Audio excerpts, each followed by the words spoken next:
Every Sunday at exactly 7, my daughter video called us without fail. She hadn't missed once in 8 years, so when the screen stayed dark, I knew something was wrong. My wife looked at me and whispered, "Maybe she's just running late." I called anyway, but it went straight to voicemail.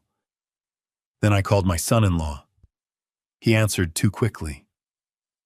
"She's visiting a friend," he said. "Can I talk to her?" I asked. After a long silence, he replied, "She's not here right now." That was when I grabbed my truck keys. If this story is already pulling at your heart, I'm grateful you're here. Tell me in the comments, what city or country are you watching from today? I'd love to know how far these stories travel. And a quick note, some elements of this story are fictionalized for storytelling purposes. Any resemblance to actual names or places is coincidental, but the message behind it is one worth carrying with you. Every Sunday at 7 o'clock in the evening, my daughter called without fail. For 8 years, that video call came in like the tied, steady, reliable something I'd built my whole week around, without ever realizing it. I'm Raymond Caldwell, 67 years old, retired plumber, living in a tan-colored ranch house on Sycamore Court in Cartersville, Georgia. I spent 40 years crawling under houses, fixing busted pipes, tracing water damage back to its source. My hands are rough and my knees ache when it rains, but I wake up every morning grateful for the quiet life my wife Maggie and I have built together.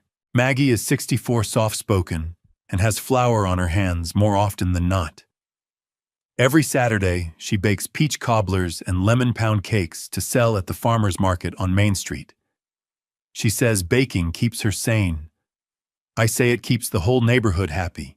Our daughter, Claire Caldwell Foster, 35 years old, 4th grade teacher at Pine Ridge Elementary in Marietta, has called us every Sunday at 7 sharp since Gracie was born 9 years ago.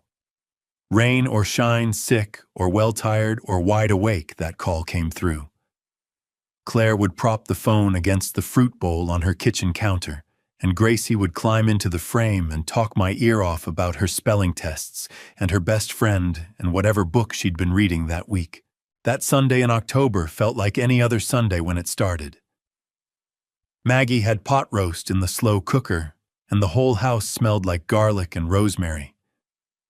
I was in my recliner watching the Braves wrap up their season, and Maggie kept walking past me to check on the food, patting my shoulder each time like she'd done for 43 years of marriage. "Claire's going to tell us about the fall carnival," Maggie called from the kitchen. "Gracie's class had a booth this year. She's been so excited." "I know," I called back. "She texted me a picture of the decorations on Thursday." 7 o'clock came. I muted the television and picked up my phone, setting it on the coffee table where we always took the call together, Maggie pulling her chair close, both of us leaning in like a couple of teenagers waiting for something good. 7:05. Nothing. "Maybe she's running a few minutes late," Maggie said, smoothing her apron. "Maybe," I said. 7:15. I picked up the phone and dialed Claire's number myself. It rang 4 times, then went to voicemail. Claire's voice, bright and familiar. "Hi, you've reached Claire. Leave me a message and I'll call you right back." "Hey, sweetheart, it's Dad. Just checking in. Give us a call when you get a chance." I set the phone down. Maggie brought 2 bowls of pot roast to the coffee table and sat beside me. "She's probably just caught up with something," Maggie said, handing me a fork. "You know how Gracie is on Sunday evenings, takes forever to wind down for the school week." "Yeah," I said. "You're right." But I tried again at 7:30, and the call went straight to voicemail without even ringing. Phone turned off or in another room, or I didn't finish the thought. At 7:45, I tried a different number. Brandon's cell. He picked up on the second ring. "Paul," he said, smooth, easy, like a man who'd been expecting a call he'd already prepared for. I frowned. "It's Ray Brandon, Raymond." Claire's dad. Right, sorry, Ray. Hey, what's up? We were supposed to video call Claire at 7. She's not picking up. Everything okay up there? Oh yeah, totally. A half-second pause so short I almost missed it. Claire headed out this afternoon to visit a friend. I think she forgot to call. You know how she gets when she's catching up with people. I gripped the phone a little tighter. Which friend? Someone from the school. I don't remember the name off the top of my head. Another pause. I'll have her call you when she gets back, okay? Probably late tonight. Where's Gracie? She's here with me. We're good. Don't worry. Can I talk to her? She's in the bath right now. I'll have Claire call you, Ray. Don't stress. He hung up before I could say another word. I sat holding the phone, the pot roast going cold in my lap. Maggie was watching me the way she does when she already knows something is wrong, but hasn't said it out loud yet. What did he say? She asked. He said Claire went to visit a friend. Maggie's fork paused over her bowl. Which friend? He didn't know the name. She set the fork down completely. Claire tells us everything, Ray. She would have mentioned a Sunday trip. I know. And she would never miss the call without texting first. Not once in 8 years. I know Maggie. I looked at the phone in my hand, then at the dark television screen, then at the front door, like I was already thinking about getting in the truck. In 40 years of plumbing, I learned one thing above everything else. A pipe doesn't just stop flowing without a reason. Something blocks it, something breaks it, something goes wrong upstream. You don't ignore the silence. You trace it back to the source. I'm going to call again in an hour, I said. If she doesn't pick up, I'll figure out the next step in the morning. Maggie nodded, but her hands were wrapped tight around her bowl knuckles pale, and neither one of us touched our food again. The clock on the microwave read 2:14 in the morning when I finally gave up pretending I was going to sleep. I'd lain in bed for 3 hours, staring at the ceiling, while Maggie's breathing evened out beside me. She'd fallen asleep with her hand resting on my arm, the way she does when she's worried, but doesn't want to say so out loud. I'd waited until I was sure she was deep under, before I eased out from under the covers, pulled on my flannel shirt, and padded down the hall to the kitchen in my socks. I put a pot of coffee on the real kind, not the decaf Maggie had been trying to switch me to since my last checkup, and sat down at the kitchen table with my phone in front of me. No missed calls, no texts, nothing from Claire. I tried her number one more time. Straight to voicemail, same as before. I didn't leave a message this time. Just sat there listening to her voice on the recording. Hi, you've reached Claire. Leave me a message and I'll call you right back, and let it run all the way to the beep before I hung up. The kitchen was quiet, except for the coffee maker gurgling and the hum of the refrigerator. On the wall above the stove, there's a framed photo Maggie put up years ago. Claire at maybe 8 years old, sitting on a stack of PVC pipe in my old work truck, wearing my hard hat and grinning so big her eyes had nearly disappeared. I looked at that photo for a long time. She used to come with me on jobs during summer break. Not to help she was too young for that, but because she hated staying home alone, and I didn't have the heart to say no. She'd sit in the truck or perch somewhere safe and ask me questions the entire time. Why does water pressure drop when 2 faucets run at once? Why does the hot water take so long to reach the upstairs bathroom? Why does a pipe make that knocking sound at night? Because hot water expands the pipe, I'd tell her. And when it cools down, the pipe contracts. That knocking sound is the pipe settling back into place. She'd nod like I'd handed her something valuable. So it's just talking, she said once. The house is just talking. Something like that, I'd said. She became a teacher instead of a plumber. Said she wanted to explain things to people the way I'd explained things to her. I told her that was the finest reason I'd ever heard for choosing a profession. The coffee finished brewing, and I poured myself a mug, then sat back down and let my mind go to the place I'd been keeping it away from all evening. Brandon Foster. I'd never warmed to the man. Not in 10 years of Sunday dinners and Christmas mornings and Gracie's birthday parties. He was handsome in a way that felt rehearsed, the kind of man who always seemed to be performing for an audience even when the room was empty. He sold real estate, which I'd always thought suited him. He was good at making things look better than they were. Claire loved him. Or she had in the beginning. But over the last year, maybe longer if I was honest, something had shifted in her voice on our Sunday calls. She still laughed, still asked about the garden and Maggie's baking and whether I'd fixed the leak in the garage, but underneath all of that, there was a tightness that hadn't been there before. Like a water line running at too much pressure. You can't always see it from the outside, but you can hear it if you know what to listen for. 3 months ago, during a call in July, I'd asked her directly, "You doing okay, sweetheart? You sound tired." "I'm fine, Dad," she'd said a little too quickly. "Just a long week." I hadn't pushed. Maybe I should have. And then there was the visit last month. I'd driven up to Marietta on a Saturday to help Claire install a new showerhead. Brandon had apparently tried to do it himself, and cross-threaded the fitting, which told me everything I needed to know about the man's competence with anything practical. While I was working under the bathroom sink, Claire had leaned in the doorway to talk to me, and I'd noticed a yellowing bruise on the inside of her right wrist. She'd caught me looking and pulled her sleeve down fast. "Bumped into a cabinet," she'd said, smiling. I'd let it go. The thought of it now at 2 in the morning with cold linoleum under my socks made my stomach turn over hard. "Ray." Maggie's voice came soft from the hallway. She appeared in the kitchen doorway in her bathrobe. Hair loose around her shoulders, eyes heavy with interrupted sleep. "Come back to bed, honey." "Can't sleep," I said. She came and sat across from me, reaching over the table to put her hand on mine. Her fingers were warm. "You're thinking about Brandon," she said. It wasn't a question. "I'm thinking about Claire," I said.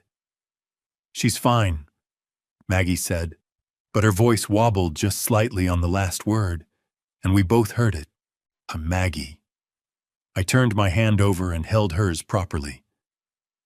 "If I call Pine Ridge Elementary first thing in the morning, and they tell me Claire took a personal day, a planned absence, a leave request, anything official, I will let this go. I will sit here and drink my decaf and wait for her to call." Maggie's fingers tightened around mine. "And if they say she didn't," I looked at the photo of Claire in my hard hat on the kitchen wall. 8 years old, grinning like the world was a puzzle she couldn't wait to solve. "Then I'm getting in the truck," I said.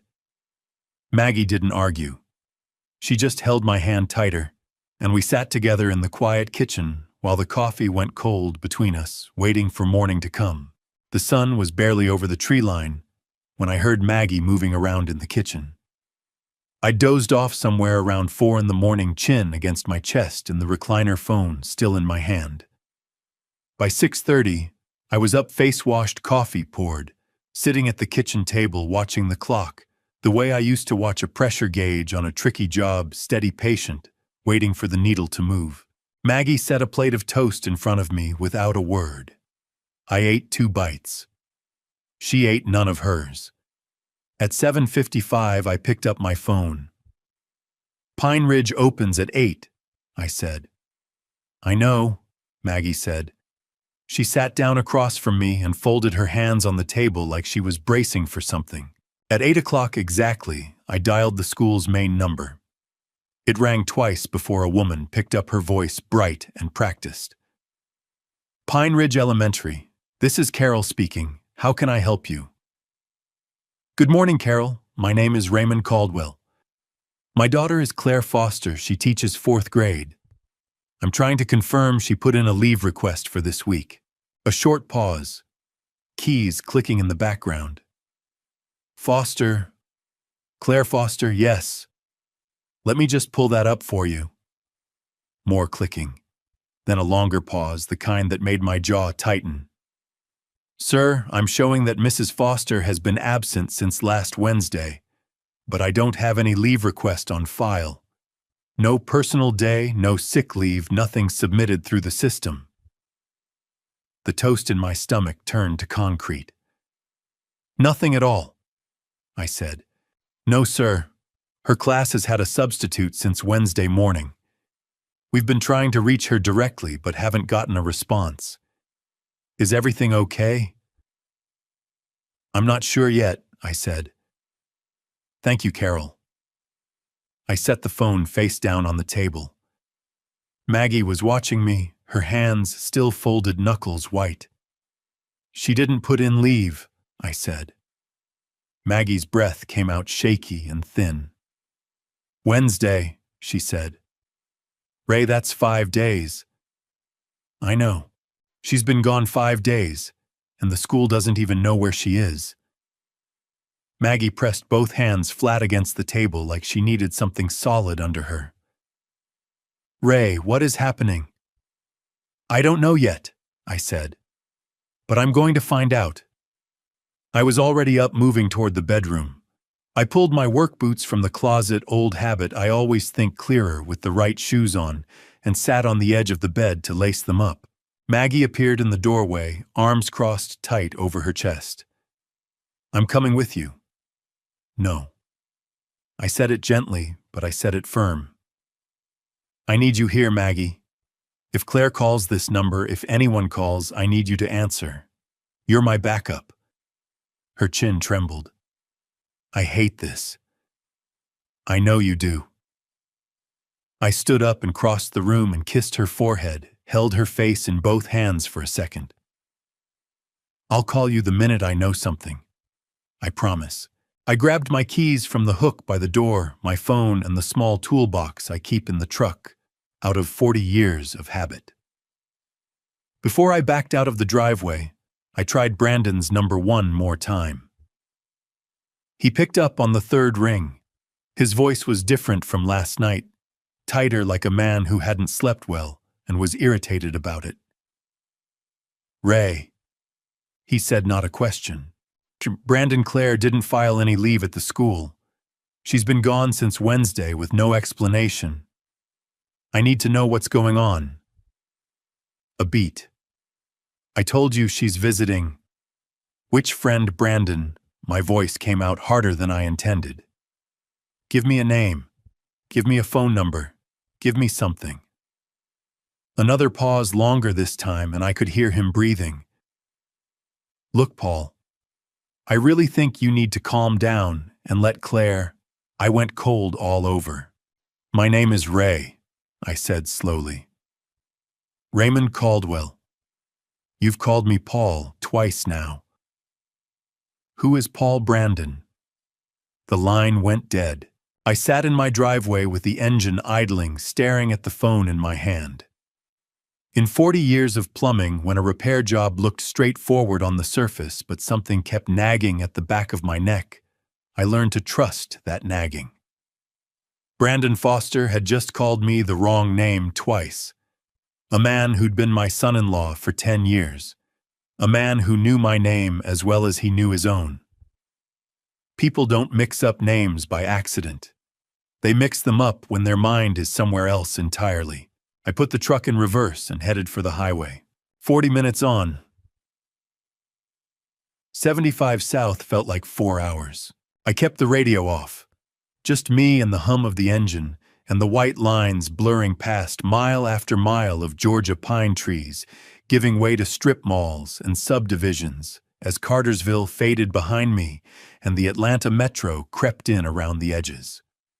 I'd made this drive dozens of times over the years. Birthdays, Thanksgivings, the Saturday last spring when Claire's kitchen faucet started leaking behind the wall and Brandon's solution had been to put a bucket under the cabinet and call it fine. This time the drive felt different. Every stoplight felt like a waste of time I didn't have. I turned onto Birchwood Lane at 9:27 by the clock on my dash. It's a quiet street ranch, houses set back from the road, big oak trees dropping leaves across the sidewalks, the kind of neighborhood where people put American flags on their porches and wave at the mail carrier by name. I'd always liked it. Felt like a good place to raise a kid. I slowed the truck as I approached number 224. The house sat still and closed in a way that made my chest tighten immediately. Every curtain pulled. Front porch light still on from the night before, burning pale in the morning sun. And in the driveway, Claire's blue Honda Civic parked exactly where it always sat. I pulled to the curb across the street and cut the engine. Claire's car was here. Brandon had told me she drove to visit a friend out of town, but her car hadn't moved. My heart knocked hard against my ribs as I climbed out of the truck. I stood on the sidewalk for a moment, looking at the house the way I used to look at a job site before I started taking stock. Reading the details, noticing what didn't add up. 3 newspapers lay on the front walkway, their plastic sleeves dark with morning dew. Wednesdays, Thursdays, Fridays. Nobody had picked them up in 5 days. The flower box under the front window, Claire filled it with yellow mums every October, tended them every single morning, was wilted brown, every stem drooping over the edge, like something that had given up waiting. Claire watered those flowers every day without fail. She told me once it was how she started her mornings. A little bit of routine, she said, keeps the whole day steady. I walked across the street and up the front path. Knocked 3 times solid. The sound echoed in the quiet neighborhood, and a dog barked somewhere down the block, but nothing moved inside the house. Claire. My voice came out rough. I cleared my throat and tried again, louder. Claire, it's Dad. Open the door. Nothing. I knocked again, harder, my knuckles stinging against the painted wood. Gracie, sweetheart, it's Grandpa Ray. The dog down the street kept barking. A squirrel ran across the gutter overhead. Inside the house, nothing. No footsteps, no voices, no television. I stepped off the porch and walked around to the garage. The side door was locked.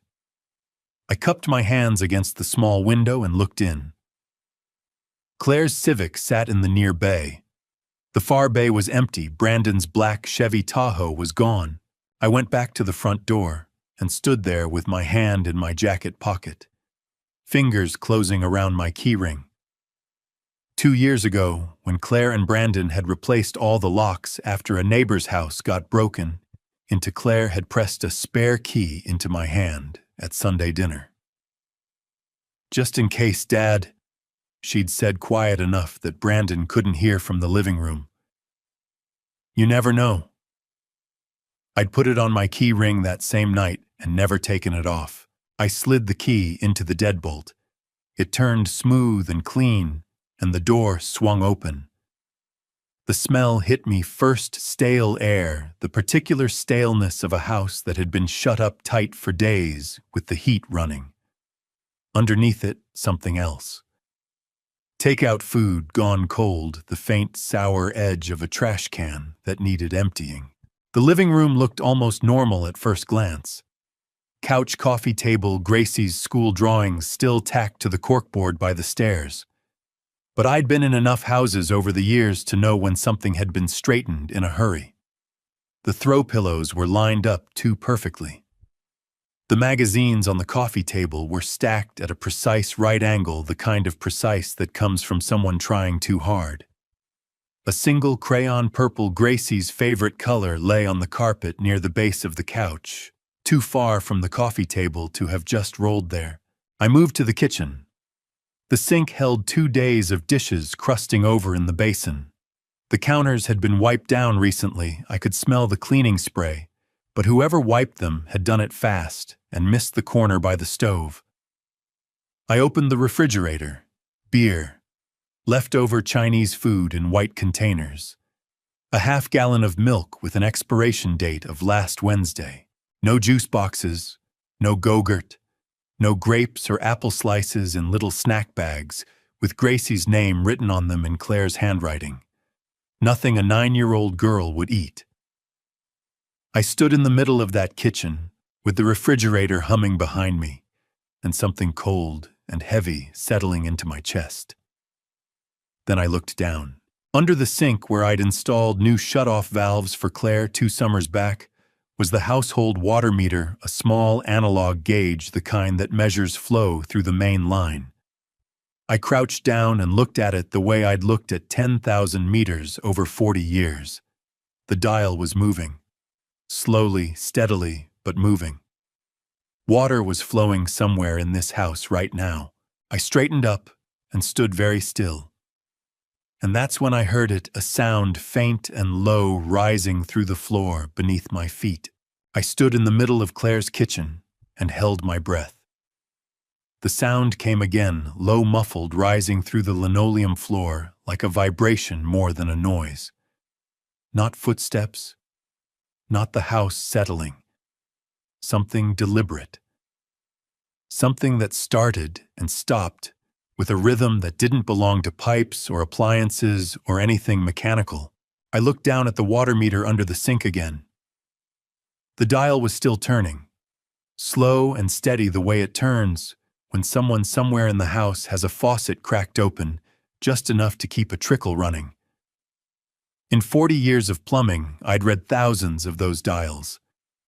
A house with nobody in it doesn't use water. Refrigerators don't pull from the main line. The dishwasher wasn't running. I could see the washing machine through the laundry room door, lit up, empty, dry. But that dial was moving. My legs carried me to the far end of the kitchen before my brain fully caught up. Behind the refrigerator, set into the wall at an angle most people would never notice, was a door. Painted the same off-white as the surrounding drywall, no knob, just a flat metal pull handle. I'd installed a new door sweep on it 2 summers ago when Claire complained about cold air coming up from the basement. The door had a padlock on it now. Not the original latch, a heavy-duty combination padlock, the kind you buy at a hardware store, still bright silver, no rust, no weathering. Brand new, installed recently. My stomach dropped straight to the floor. I pressed my palm flat against the door. The wood was cool under my hand. I leaned my ear against the painted surface and closed my eyes, filtering out the refrigerator hum, the furnace clicking, the neighborhood sounds bleeding in through the walls. Breathing. Slow and shallow, but breathing.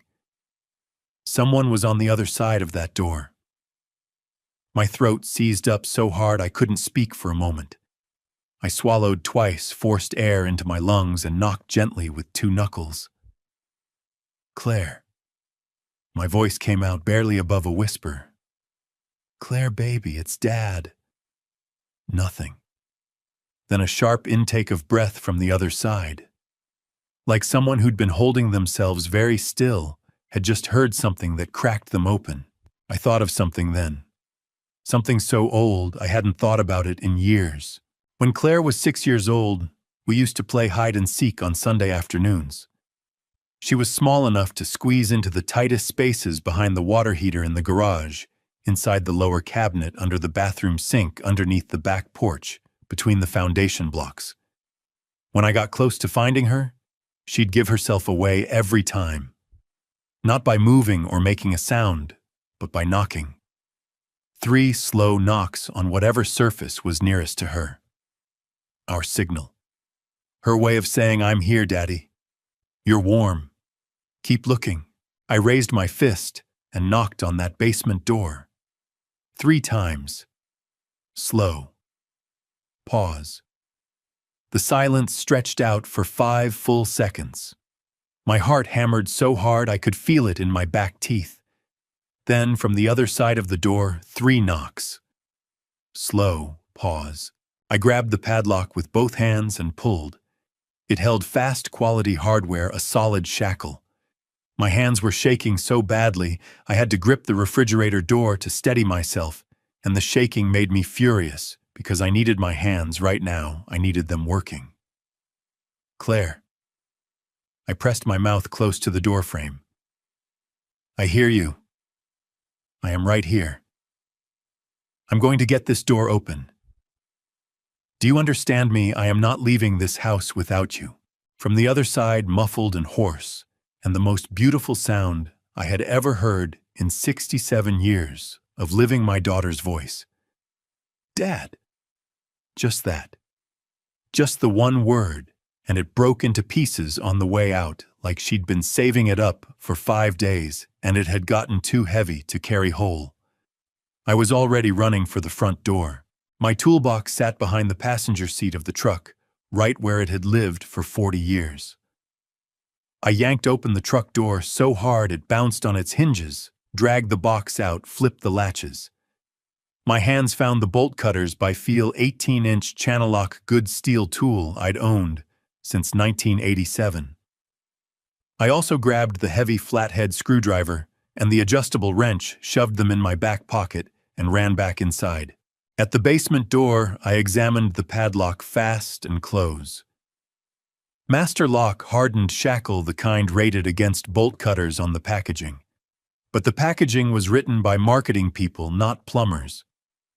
I positioned the bolt cutter jaws around the shackle, set my feet shoulder width apart, the way I'd stood on job sites my whole life, and squeezed with everything I had. My shoulders screamed. My lower back sent up a flare. The shackle groaned and snapped. The padlock hit the kitchen floor with a sound like a gunshot and bounced twice before spinning to a stop against the baseboard. I grabbed the pull handle and wrenched the basement door open. The smell came first. Damp, concrete, old wood, the particular staleness of a space that had been sealed up tight with not enough air cycling through. And underneath all of it, something that made my chest cave in completely. The faint chemical smell of a portable camping toilet, the kind you buy at Bass Pro Shops for hunting trips. Someone had thought to give her that much at least. I hit the light switch at the top of the stairs. A single bare bulb flickered on, throwing weak yellow light down the wooden steps. Claire. My voice cracked down the middle. I'm coming down. Dad. Her voice floated up from the far corner, rough and papery like dry leaves dragged across concrete. Dad, please hurry. I went down those stairs faster than a 67-year-old man with bad knees should move, gripping the railing so hard the wood bit into my palm. The basement was unfinished concrete floor, exposed joists overhead, the water heater and furnace taking up the near wall. A camping lantern sat on the floor in the far corner, its battery light throwing a pale blue circle. And in that circle, sitting with her back against the concrete wall, knees pulled to her chest, was my daughter. Claire's hair was tangled and matted at the back, where she'd been lying against the wall. Her face was pale in a way that had nothing to do with the bad lighting, a grayish, papery pallor that comes from 5 days without proper food or sunlight. Her wrists had red marks, ringing them raw and angry-looking, where zip ties had been, and had apparently been removed at some point. Her eyes found me the second I hit the bottom step, and they were, I don't have better words for it, they were shattered and whole at the same time. Like someone who'd been holding themselves together through sheer willpower for so long that seeing a familiar face undid every single knot at once. Dad. Her voice dissolved completely on the word, and she pressed both hands over her mouth, shoulders shaking. I crossed that basement floor in 4 steps and dropped to my knees in front of her, and my bad knees hit concrete hard enough that the pain shot straight up to my hips, and I did not care even slightly. I've got you. I pulled her into my arms, and she came apart. Not quietly, she sobbed out loud, the kind of crying that has been dammed up too long, and comes out jagged and convulsive, her whole body shaking against my chest. Her fingers dug into the back of my flannel shirt and held on with a grip that surprised me because she felt so thin, but her hands were desperate strong. I've got you, sweetheart. I've got you. You're safe. He's not here. You're safe. I heard you. She choked out against my shoulder. I heard you walk in upstairs. I heard the refrigerator open. I tried to make noise, but I was so scared he'd come back. I didn't know if it was you or... She couldn't finish the sentence. It's me, I said. It's just me, nobody else. I held her and let her cry, and didn't say anything else for a long moment. Just kept one hand on the back of her head, the way I had when she was small and had nightmares, and felt her breathing slowly begin to even out. Then I pulled back enough to look at her face properly. Her lips were cracked and dry.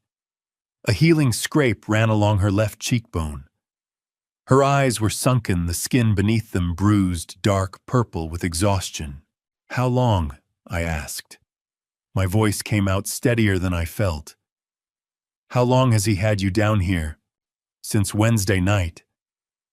She wiped her face with both hands, wincing when her palm passed over the scrape. He came home with someone. A woman. They were arguing in the kitchen, and then he came down here and She stopped jaw working. He said he needed me to sign some papers about the house. I said no, and he put me down here. He said it would only be a day or two until I changed my mind. What papers? Transfer papers. He wanted to put the house in his name only. Her voice hardened around the edges, grief crystallizing into something sharper. I told him I'd call a lawyer. That's when he locked the door.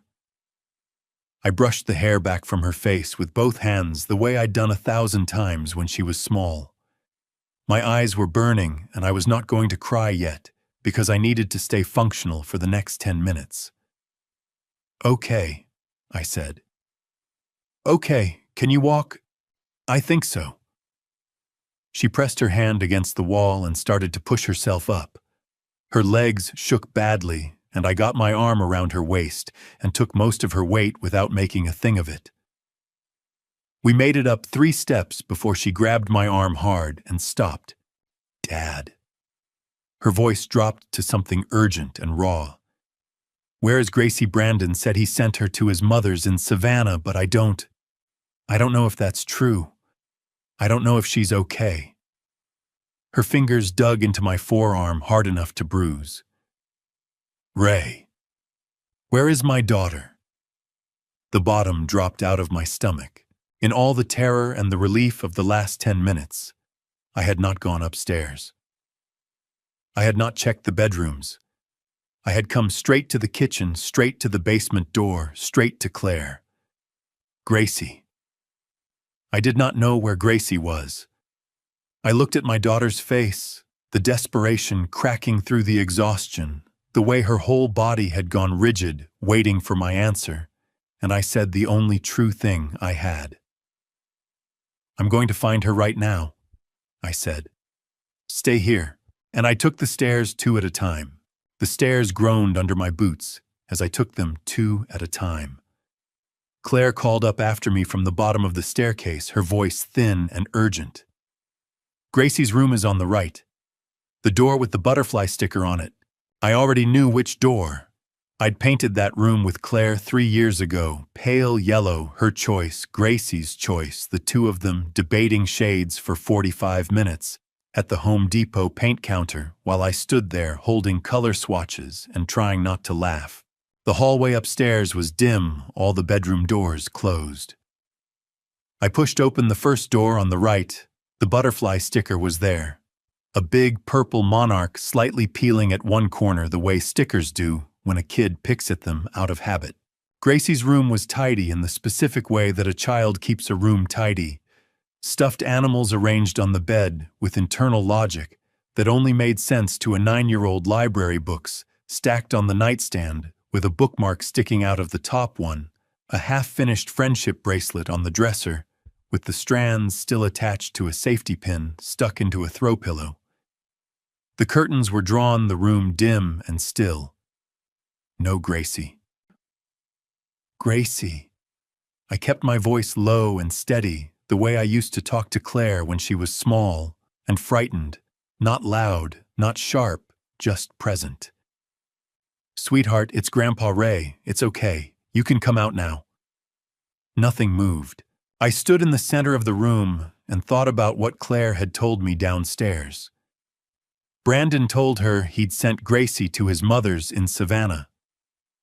But Claire hadn't believed it. And standing in this room, looking at the friendship bracelet still half finished on the dresser, looking at the library books with the bookmark still inside, I didn't believe it either. You don't leave mid-project. Not at 9 years old.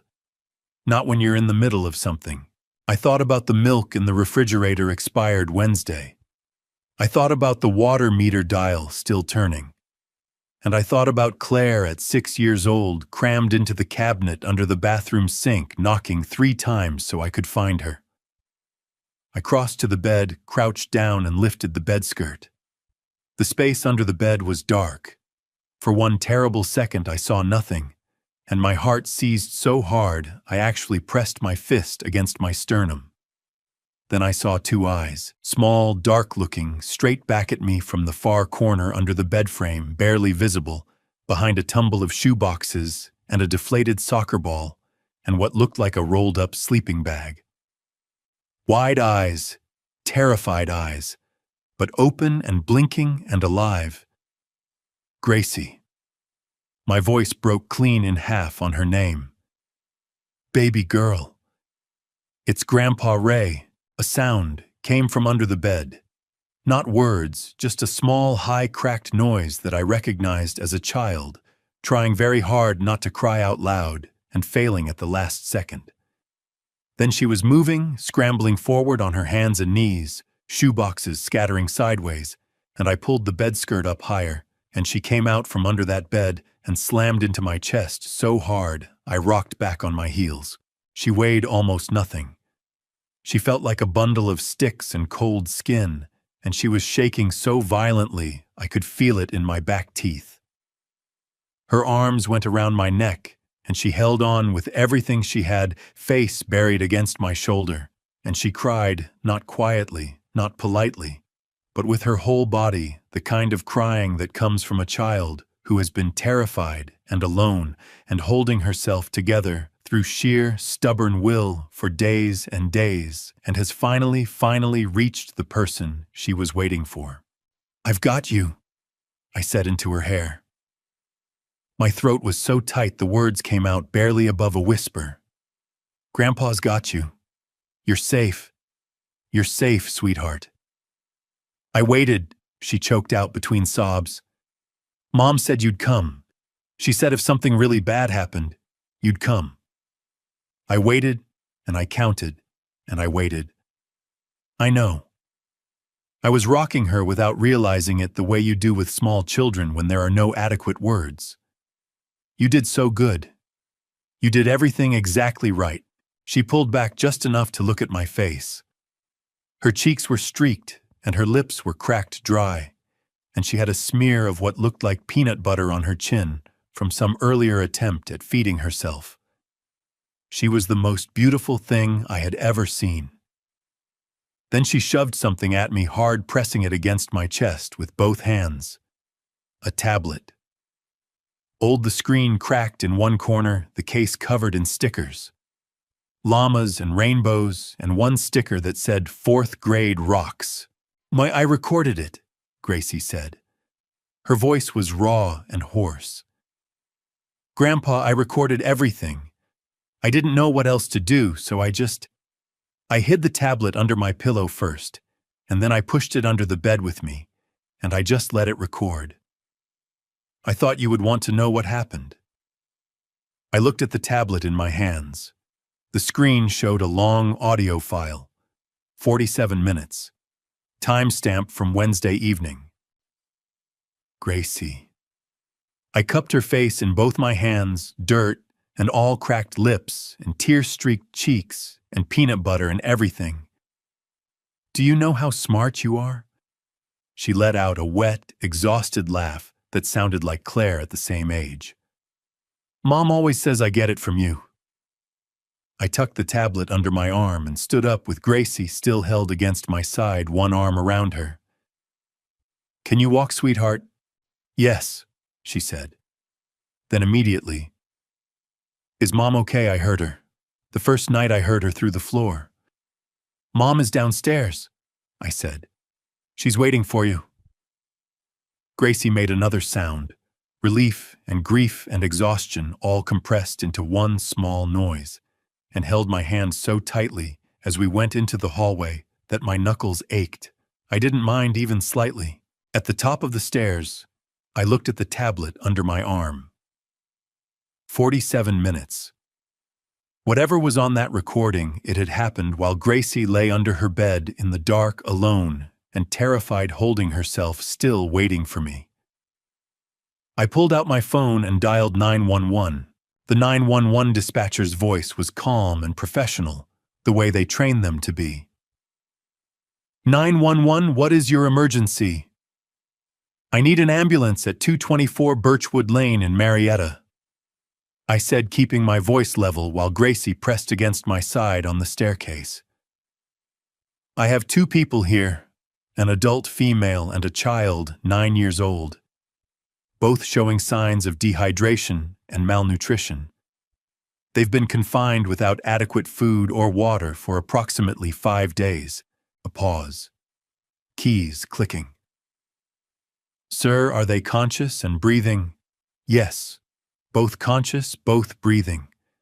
No immediate life-threatening injuries that I can see, but they need medical attention now. Units are on the way. Stay on the line with me, sir. Can you tell me your name? Raymond Caldwell. I'm the father and grandfather. Mr. Caldwell is the person who confined them still on the premises. No. The house appears to be empty except for the 2 victims and myself. At the bottom of the stairs, Claire was sitting on the second step back against the wall, Gracie now pulled into her lap, with both arms wrapped around her. Claire was crying into the top of Gracie's head, rocking her slightly, and Gracie had her face buried in her mother's neck, and her small shoulders were heaving. I sat on the step beside them and put my arm around Claire's shoulders, and just stayed there, the 3 of us on those stairs together, while I kept the dispatcher on the line, and watched my daughter hold her child, and thought, you're both alive. You're both here. Everything else can wait. The ambulance arrived in 11 minutes. I counted. 2 paramedics came through the front door. I'd left open a young woman with her hair pulled back, and a heavy-set man who moved with the calm efficiency of someone who'd been doing this a long time. They assessed Claire first, then Gracie, their movements practiced and precise, calling out numbers to each other in the shorthand of people who work emergencies for a living. Moderate dehydration, the woman said, fitting a blood pressure cuff around Claire's arm. BP is low. She needs fluids. The little one's the same, the man said, checking Gracie's pulse at her wrist. Heart rate's elevated. How long did you say they were down there? 5 days, I said. Claire was in the basement. Gracie was upstairs in her room, hiding under the bed. The man looked at Gracie with an expression that went briefly visibly soft before the professional mask came back. Under the bed, all by herself. She was waiting for me, I said. They loaded Claire and Gracie into the ambulance together, I asked. And the young paramedic said yes without hesitation, bending the protocol without making a thing of it, and I was grateful to her for that in a way I couldn't properly express. I rode in the front while they worked in the back, and I called Maggie. She picked up before the first ring finished. Ray. Her voice was wound so tight it could have snapped. Ray, what's happening? I've been sitting here for... I found them, I said. Maggie, I found them. They're both alive. We're in the ambulance going to Wellstar Kennestone right now. The sound Maggie made then, I don't have words for it. It was not a word or a sentence. It was 43 years of marriage compressed into one exhale, grief and relief and love all tangled together into something that hurt to hear. I'll be there, she said, voice cracked wide open. I'm leaving right now. Don't you move, Raymond Caldwell. Swistu, I'm not going anywhere, I said. At Wellstar Kennestone Hospital, they were ready for us. Claire and Gracie were taken straight through to the emergency bay, IV lines going in monitors, beeping a pediatric nurse appearing from somewhere specifically for Gracie, and talking to her in a low, cheerful voice about what flavor of popsicle she wanted while she worked. I stood against the wall and watched them and breathed. I was still standing there 20 minutes later when a man in a gray sport coat came through the ER doors and stopped at the nurse's station, showing credentials. He was somewhere in his mid-40s, broad through the shoulders, with the look of a man who'd seen enough difficult things that his face had settled into a permanent expression of careful attention. He scanned the room, found me, and walked over. Mr. Caldwell. He extended his hand. Detective Sam Pruitt, Cobb County. I caught the call from the ambulance dispatch. Can we talk? I shook his hand. You can ask me whatever you need. Pruitt pulled out a small notebook, uncapped a pen. Tell me what you found at the house. Everything start to finish. I told him. All of it, the water meter, the padlock, the knock signal, the basement, Claire's condition, Gracie under the bed, the tablet. Where is it now? He asked. I pulled it from my jacket pocket and held it out. 47 minutes of audio, recorded Wednesday evening. Pruitt looked at the tablet the way a man looks at something that might change everything. He reached for it carefully, then stopped. You haven't listened to it yet. No, I said. I was a little busy. My phone rang. I looked at the screen. Brandon Foster. My jaw tightened so hard my back teeth ached. Pruitt saw my face and raised one hand, wait. He pulled out his own phone and opened a recording app, held it close to mine, and nodded. I answered and put it on speaker. Brandon, I said. His voice came through sharp and hard. All the smoothness from Sunday night burned away completely. What did you do? That's my house, Ray. You had no right to go in there.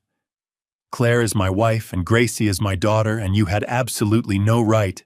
Your wife, I said carefully, is currently receiving intravenous fluids in the emergency room at Wellstar Kennestone. Your daughter was hiding under her bed for 5 days, eating crackers and drinking from the bathroom sink. Dead air. 3 full seconds of it. Then Brandon's voice came back, and it had changed again, flatter, now calculated, a man recalibrating. I want to talk to my lawyer. He did not ask if Claire was okay. He did not ask if Gracie was frightened. He did not ask what hospital, which room, how serious. He asked for his lawyer. Pruitt was already writing in his notebook, and the look on his face told me everything I needed to know about where this was going. Before I press play on that 47-minute recording, and trust me, what Brandon said on it will shock you, drop a number in the comments right now. Any number. Just so I know you're still here with me. And a quick note, the story ahead contains some fictionalized elements. If that's not for you, this is a good place to step away. No hard feelings. Pruitt led me to a small consultation room at the end of the ER hallway, the kind of room hospitals keep for difficult conversations, with 2 chairs, a small table, and a box of tissues nobody wanted to acknowledge was there. He set the tablet on the table between us and looked at me. You sure you want to hear this? She's my daughter, I said. Play it. Pruitt tapped the audio file. The recording opened with silence, then the muffled sound of fabric shifting, a small, careful exhale, and Gracie's voice barely above a whisper. I'm under the bed. I'm really scared. Mom said wait for Grandpa Ray, so that's what I'm doing. My throat closed so completely I couldn't have spoken if I'd tried. I pressed my fist hard against my mouth and kept my eyes on the table. The recording continued. Gracie's breathing, slow, controlled a 9-year-old, trying very hard to be quiet and still. Then, after several minutes, the sound of a door opening somewhere in the house. Footsteps on hardwood. 2 sets. A woman's voice came through the tablet speaker, sharp and tense. "Brandon, this is insane. We cannot just leave her down there." Brandon's voice smoother than I'd heard it in years. The real estate agent voice, the voice designed to make people feel like everything was fine. "Tara, I need you to calm down, okay? This is temporary." Temporary. The woman Tara let out a sound that was halfway between a laugh and a sob. "She's been down there since last night. Brandon, I'm 3 months along. I can't be involved in something like this." Pruitt glanced at me. I kept my eyes on the tablet and my fist against my mouth. "You're already involved," Brandon said, voice cooling. "That ship sailed the minute you helped me change the locks. So let's stay focused. The house goes on the market November 15th. Once the sale closes, we're done with Georgia. New life, fresh start. That's what you wanted." "I wanted a divorce," Tara said, voice cracking. "I didn't want this. She has a little girl, Brandon. Gracie is right upstairs." "Gracie is fine. She's probably asleep. You don't know that. You haven't checked." A pause. Then Brandon's voice and something in it had shifted, quieter, more deliberate, the way a man sounds when he's made a decision and stopped negotiating. "Claire will sign the transfer papers. She just needs a few more days to understand she doesn't have another option. Once she signs, we call 911, say we came home and found her like this, and she's too scared to say otherwise. Clean. Simple." "And if she doesn't sign?" Brandon didn't answer immediately. The silence stretched out for 4 full seconds on the recording. "She'll sign," he said. Tara made a small, distressed sound. "What does that mean, Brandon? What does that mean if she doesn't?" "It means she'll sign," he repeated. 3 more days. Then we move to the next step and report her missing. By the time anyone starts asking real questions, we're in Colorado, and the money's already moved. The recording continued for another 30 minutes. Tara pacing Brandon on his phone, a brief argument about dinner that felt so absurdly ordinary against everything else that it turned my stomach. Then footsteps heading toward the front door. The sound of a car starting in the driveway. Then silence, long and complete, broken only by Gracie's breathing under the bed, and once very faintly, a sound that might have been Claire knocking on the basement ceiling from below. Pruitt stopped the recording. The room was very quiet. I became aware that my hands were shaking, both of them flat on the table, trembling steadily, like I was running a current. I pressed them down harder and breathed through my nose. "He knew Gracie might be in the house," I said. My voice came out low and scraped raw. "Tara told him, and he said she was fine. He didn't check. He left her up there and walked out the front door." "Yes," Pruitt said. "He was going to move Claire somewhere else in 3 days." I looked up at him. "I got there 1 day before that." Pruitt held my gaze steady. "Mr. Caldwell, what you found today, the padlock, Claire's condition, this recording combined with Brandon's behavior on that phone call, that's enough for an arrest warrant on kidnapping and unlawful imprisonment charges. I'm going to step out and make some calls." He stood, then paused. "You did good today." "Real good." He left. I sat alone in that small room with the tablet on the table, and my shaking hands pressed flat, and thought about 3 more days. 1 day earlier, and Brandon would have moved her. 1 day later, and I would have been too late. I was still sitting there when my phone buzzed with a text from Maggie. "Ray, someone just texted my phone from a number I don't know. I don't understand what's happening. Please come out here." I found Maggie in the main waiting area near the ER entrance. She was standing by the window with her back to the room, both arms wrapped tight around herself, not the comfortable crossed arms of someone thinking, but the specific posture of a person trying to hold themselves together from the outside in. She'd driven 40 minutes from Cartersville, in what must have been record time. She still had her house keys in her hand, gripped so hard, the teeth were probably drawing marks into her palm. I said her name.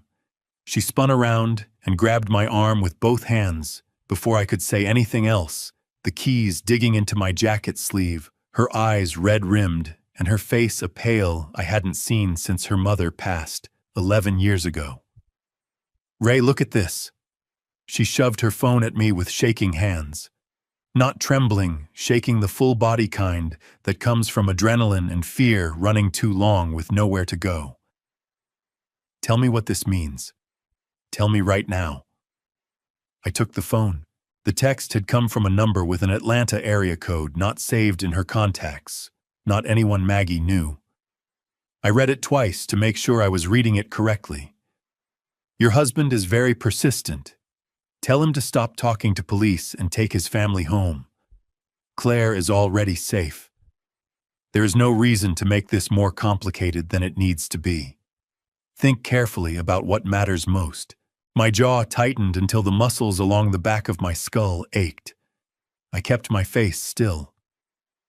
Maggie was watching me with the focused desperation of someone who needs the person in front of them to be steady, and I was not going to let her down on that. "When did this come in?" I asked. 10 minutes ago, right after I parked the car." Her voice was working hard to stay level and not quite getting there. "Ray, how does someone have my number? How do they know we're even here?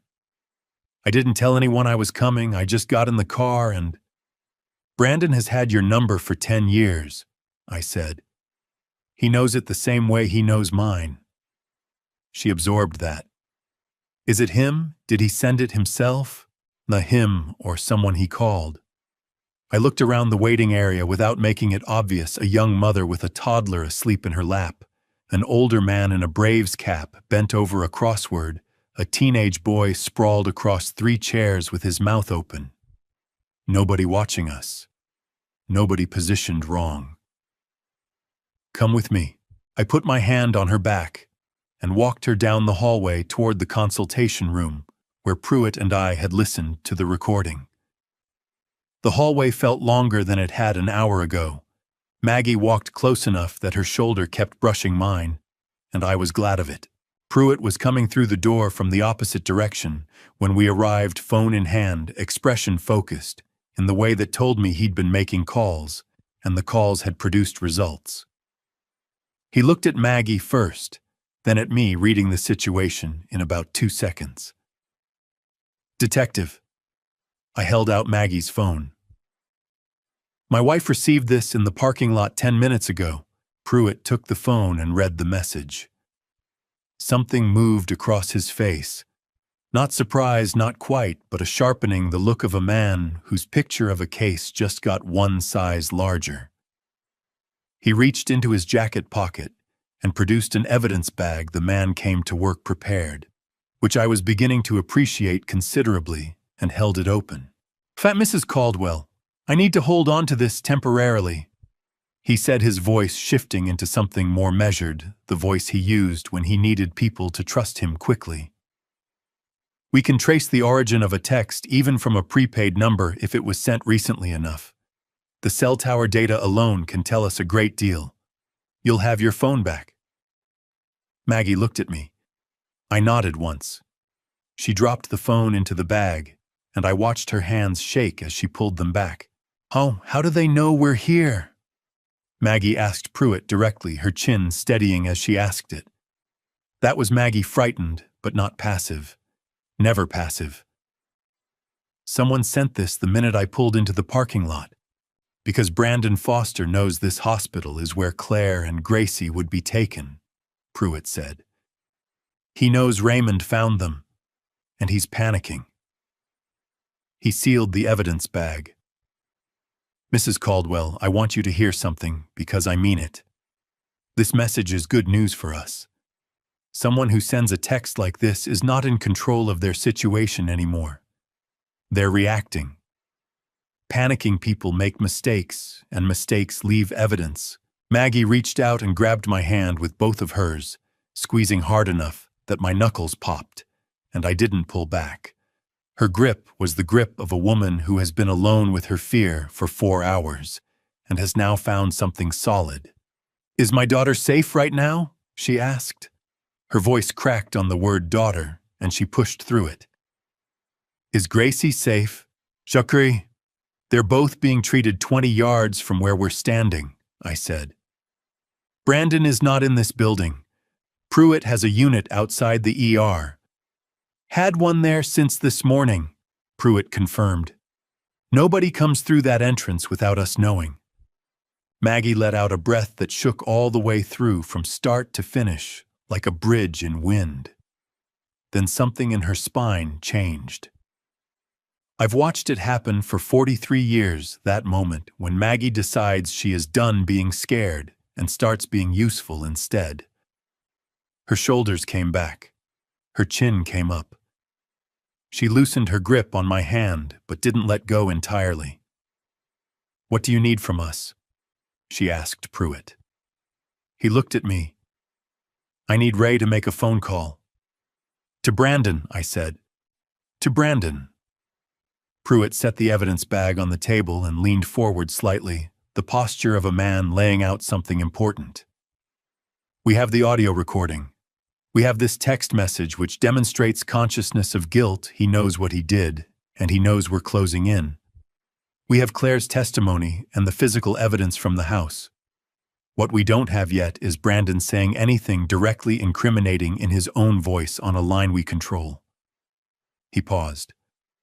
"If he does, and men who are panicking usually do, because they can't help themselves, it closes the last gap in the arrest warrant cleanly. No room for a defense attorney to maneuver." "I know that's a significant thing to ask," Pruitt added, and his voice had gone quieter, less detective, and more human. "Talking to him after everything today, I want you to know you can say no." "It's not hard," I said. "It needs doing." Maggie's hand tightened on mine again. "Ray." Just my name, said the way she's said it for 43 years when she's worried about me and doesn't want to say so directly.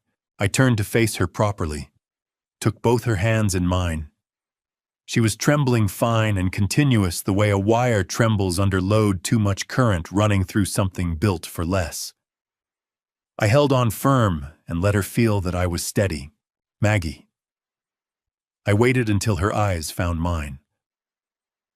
"They left our granddaughter under a bed for 5 days. She ate granola bars one at a time and crawled to the bathroom in the dark so she could drink from the faucet and not make noise.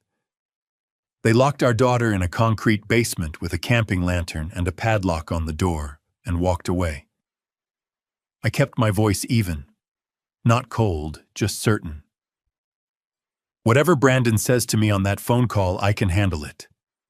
That is not the hard part of today." Her chin shook. Her eyes filled all the way and spilled over 2 tracks running down her cheeks that she didn't wipe away.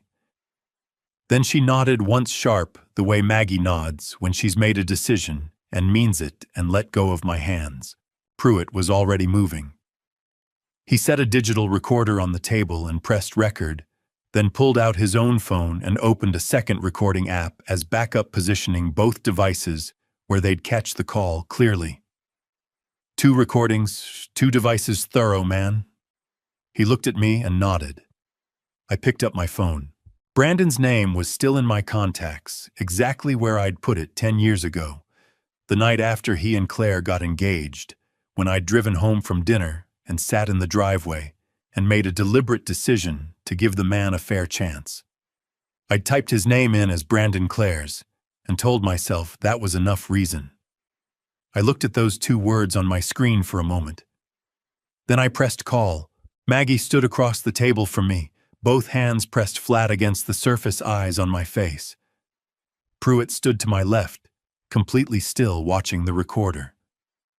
The line rang once, rang twice, and I made myself breathe slowly, made myself settle my shoulders the way I used to settle them before a difficult job, not tense, not braced, just present and ready, and I did what needed doing. Brandon picked up on the second ring. "Ray." His voice was careful and flat, the particular flatness of a man who has rehearsed how much he's going to say and is holding everything else behind his back teeth. Not surprised I'd called. Ready for it. That told me something right there. Brandon. I kept my own voice easy the way I used to keep my hands loose and steady when I was working on a pressurized line. You don't grip too tight. You don't rush because one wrong move and the whole thing blows and you're dealing with something much worse than what you started with. I think we got off on the wrong foot this morning. I'm calling to clear the air. A pause. Just long enough. Clear the air, he repeated like he was tasting the phrase and deciding what it was made of. Claire and Gracie are at Wellstar Kennestone, I said. They're both being treated. They're going to be fine. I let that settle for a beat. I think there may have been a misunderstanding about what happened at the house. I'd like to hear your side of things. Across the table, Pruitt hadn't moved. Pen poised over his notebook, eyes on me, expression completely neutral. Maggie was standing against the wall by the door. I'd asked her to stay. She'd agreed without argument. And she was doing what she always does when she's frightened and determined at the same time, standing very still, arms at her sides, watching me work. The silence on Brandon's end stretched out long enough that I could hear him breathing. I could almost hear him calculating, running the numbers, measuring what I knew against what he thought I knew, trying to find the gap. "I don't think this is a conversation we should be having without my attorney present," he said finally. "Your attorney," I said, "for a misunderstanding." "Ray. Shaw. Claire told me about the basement, Brandon." I kept my voice quiet. No heat, no accusation, just a fact set down flat on a table between two men. She told me about the transfer papers. She told me about the padlock and about Wednesday night. Another pause. Longer. When he spoke again, the careful flatness had developed a crack in it, something with more heat bleeding through the edges. "Claire is not in a stable state of mind right now. She's been under significant stress for months, and she has a tendency to misread situations, dramatize them. I found the padlock," I said. "I still have it. It's a master lock hardened shackle, brand new. I know what a brand new padlock looks like, Brandon. I also found the water meter running in a house you told me was completely empty." I paused. "And I found your daughter under her bed. She hadn't eaten a real meal in 5 days. She'd been drinking water from the bathroom faucet in the dark because she was afraid to turn the lights on. Chief, that is not." He cut himself off, started over. "Gracie was supposed to be at my mother's in Savannah. If she was in that house, that was Claire's doing, not mine. Claire must have told her to stay." Pruitt wrote something in his notebook. Underlined it twice, slowly with purpose. "Your mother's in Savannah," I said. "I can call her right now from this phone while you're on the line and ask her whether she's seen Gracie at any point this week." Would that be helpful? 4 full seconds of dead air. I counted them. 1, 2, 3, 4. "I want to talk to my lawyer," Brandon said. His voice had gone flat again, all that heat pulled back and buttoned down. "I'm not saying anything else to you, Ray. This conversation is over." "One more thing," I said. I said the conversation is, who is Paul? The silence that came after that question was a completely different animal from the calculating silences that had come before it. Those had been the silence of a man managing his words carefully. This was the silence of a man who has just stepped onto ground he didn't know was there and felt it shift. When he spoke, his voice had moved up slightly in pitch, a fraction barely perceptible, the specific involuntary change that happens when the words a person is saying and the truth a person knows are pointed in opposite directions. "I don't know what you're talking about," he said. "You called me Paul twice," I said. "Sunday night when I first called about Claire, and again yesterday morning when I called from my driveway. I've been your father-in-law for 10 years. You've sat at my kitchen table. You know my name as well as you know your own." I let a breath out slowly through my nose. "So I'm curious. Who is Paul?" The line went dead. I set my phone down on the table. My hands were completely steady. I was mildly surprised by that. And then I wasn't 40 years of working with pressurized systems teaches you that the moment to be steady is exactly the moment when everything is at its most volatile. You don't get to fall apart until the valve is closed and the pressure is off. Pruitt set his pen down and looked at me across the table. On a less composed man, the expression might have been called satisfaction. On Pruitt, it was simply the look of a man whose work was going well. "That last part?" he said. "The name. That wasn't in our plan." "No," I agreed. He didn't answer it. "No," I said.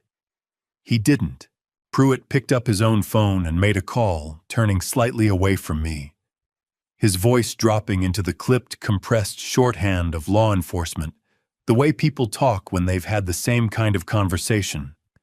Enough times that they've stripped it down to the essential load-bearing words. I caught fragments. Warrant, Birchwood Lane, Foster B. Rolling. Then he was done and turning back. "We're running his credit cards," Pruitt said. "Every card connected to his name or any known alias. If he uses one anywhere in the metro area, we'll have a location inside 20 minutes. He set the phone down. A man who spent months planning something just watched it fall apart in a single morning. People in that position make poor decisions. They act on instinct instead of strategy, and instinct leaves tracks. He paused, looked at me directly. "You did well on that call?" "Very well. My 40 years of telling homeowners their pipes were worse than they thought," I said. "You learn to stay calm when the other person isn't." Maggie made a sound from her place by the door, not quite a laugh, but the closest thing to one she'd managed all day. I looked over at her. Some of the color had come back into her face. Pruitt almost smiled. Almost. 17 minutes later, his phone rang. He listened for 40 seconds without speaking, said thank you, and ended the call. He looked at me. "Brandon just used his Visa card at a gas station on Highway 41 11 miles north of here," he said. "Units are on their way." I sat back in the chair and felt something loosen in my chest. Not all the way, not completely, but enough. The specific loosening that comes when a man has done what he came to do and can now allow the larger machinery to take over. I'd been a plumber for 40 years. I knew how to fix what was broken. I also knew that some systems were too big for one person, and you had to hand off to people with the right tools. This was that moment. "Tara," I asked. "If she's with him, they'll both be picked up at the same time," Pruitt said. "If not, she's already on our radar from the recording. She won't get far." He closed his notebook with a clean, final sound. "Mr. Caldwell, go be with your family. Claire and Gracie need you more than I do right now. The moment we have Brandon in custody, you'll hear from me directly." I stood up. My knees reminded me with considerable enthusiasm that I had dropped them onto a concrete basement floor approximately 4 hours ago. I put one hand on the wall for a moment and breathed. Ray. Pruitt used my first name for the first time, and something in his voice had come down a register, less the detective, more the man. "The fact that you drove up this morning instead of waiting one more day." He stopped, started again. It mattered. What you did today, it made the difference. I nodded because my voice was not going to be reliable if I tried to use it right then. Maggie crossed the room and took my arm, and we walked back down the hallway together toward Claire's room. I didn't let myself think about 3 more days, about 1 day later, about any version of this morning where I'd told myself to wait and see. Not yet. My daughter and my granddaughter were 20 yards away. That was the only number that mattered. Claire was sitting up in bed when I got back to her room. The IV line was still in her arm, a bag of saline dripping slow and steady into her vein, but the color had come back into her face, not all of it. Not the full warmth I was used to seeing, but enough that she looked less like a photograph of herself and more like the actual person. Gracie was asleep in the chair beside the bed, curled sideways with her knees tucked up a heated blanket pulled to her chin by some thoughtful nurse. Her mouth was slightly open, and her breathing was deep and even, and she was holding the edge of Claire's blanket in one small fist, even in sleep, like she needed the physical connection to stay sure that her mother was still there. Maggie was on Claire's other side, sitting close enough that their shoulders touched, talking softly. She looked up when I came in, and the relief on her face at just seeing me walk through the door, normal and upright and unharmed, hit me somewhere behind the sternum. "Brandon?" Claire asked immediately, her eyes finding mine. "Cobb County has units looking for him right now," I said. "He used his credit card 40 minutes ago. They'll have him soon." Claire closed her eyes for a moment. Her jaw worked. Then she opened them again and said, "Good," in a voice that was very quiet and very steady and cost her something to produce. I pulled the second chair close to her bed and sat down. Maggie reached across and put her hand over mine on the armrest. The 3 of us stayed like that for a moment, our granddaughter asleep, our daughter breathing carefully, the monitors beeping their soft reassurance. Then Claire said, "Dad, there are things you need to know about how long this has been building." She paused, glancing at Gracie to confirm she was still asleep. "I need to tell someone, and I need it to be you." "Tell me," I said. She did. She talked for 40 minutes. Her voice low, and even occasionally dropping to a near whisper when emotion overtook the steadiness she was working so hard to maintain.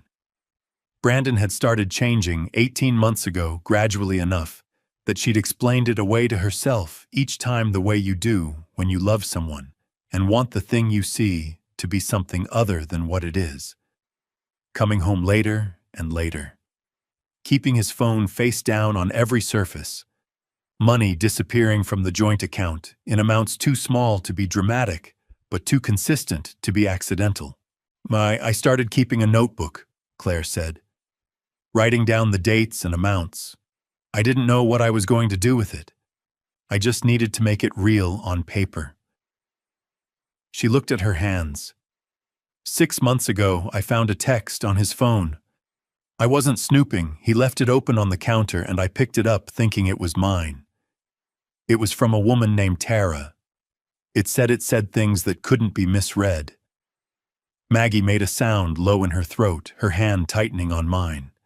"I confronted him," Claire continued. "That was a mistake. After that, he stopped trying to hide things and started controlling things instead. What I spent who I talked to when I came home from school. He told me if I filed for divorce, he'd take Gracie. That the courts favor fathers now, and he could make me look unstable." She let out a slow breath. I was scared enough to believe him. A knock came at the door. I looked up. The woman in the doorway was about Claire's age. Dark hair pulled back, wearing a Pine Ridge Elementary lanyard still around her neck, like she'd come straight from school without stopping to take it off. Her eyes went to Claire, and immediately filled, and she pressed one hand flat over her mouth. "Oh, Claire." She said the words coming out wrecked and small. Linda. Claire reached out her free hand. Linda Marsh crossed the room in 4 steps and took Claire's hand in both of hers, bending down to press her forehead briefly against their joined knuckles, and her shoulders shook once hard before she pulled herself back together. "I should have pushed harder," Linda said, her voice thick. "When you told me about the money, I should have pushed you to go to someone. I kept thinking you'd tell me when you were ready, and I just—" She stopped, jaw tight. "You couldn't have known," Claire said firmly. "Linda, look at me. You couldn't have known." Linda straightened up and turned to me, wiping her eyes with the back of her wrist. "Mr. Caldwell, I'm Linda Marsh. I teach 3rd grade at Pine Ridge. Claire is my best friend, and I should have done more, and I'm so sorry." "You're here now," I said. "That matters." Linda nodded, pulling herself together with visible effort. She sat in the chair Maggie had vacated. "There's something I need to tell you both. Something that's been sitting on me since last week." She looked at Claire. "You remember you showed me the bank statements in September, the ones where the money was disappearing?"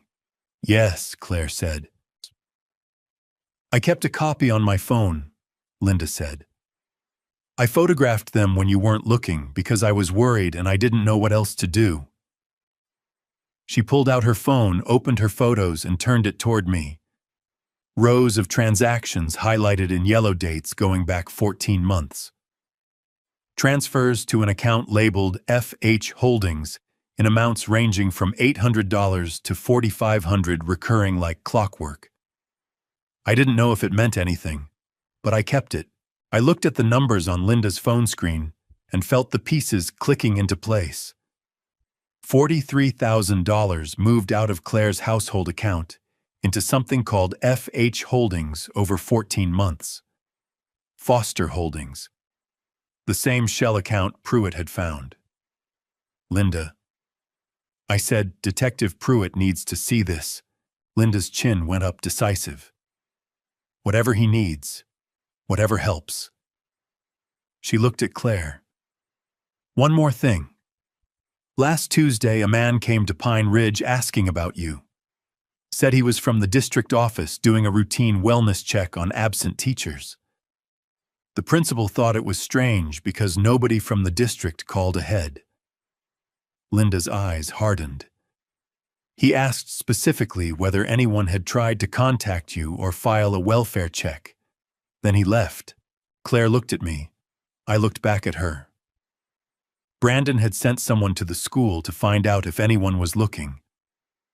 A week ago, he had been watching every angle, checking every door, making sure the walls he'd built around Claire were holding. He had no idea I was already on my way. My phone rang at 7:43 the next morning. I'd spent the night in the hospital. There was a family waiting room 2 doors down from Claire's room, with a couch the color of old mustard, and I'd folded myself onto it sometime around 2 in the morning and slept in 3-hour pieces, jerking awake every time a cart rolled past in the hallway. Maggie had gone home at midnight to sleep properly and come back at 6 with a thermos of real coffee and 2 blueberry muffins from the gas station on Barrett Parkway, which was the most thoughtful thing anyone had done for me in recent memory. I was on my 2nd cup when Pruitt's name came up on my screen. "They've got him," Pruitt said before I could speak.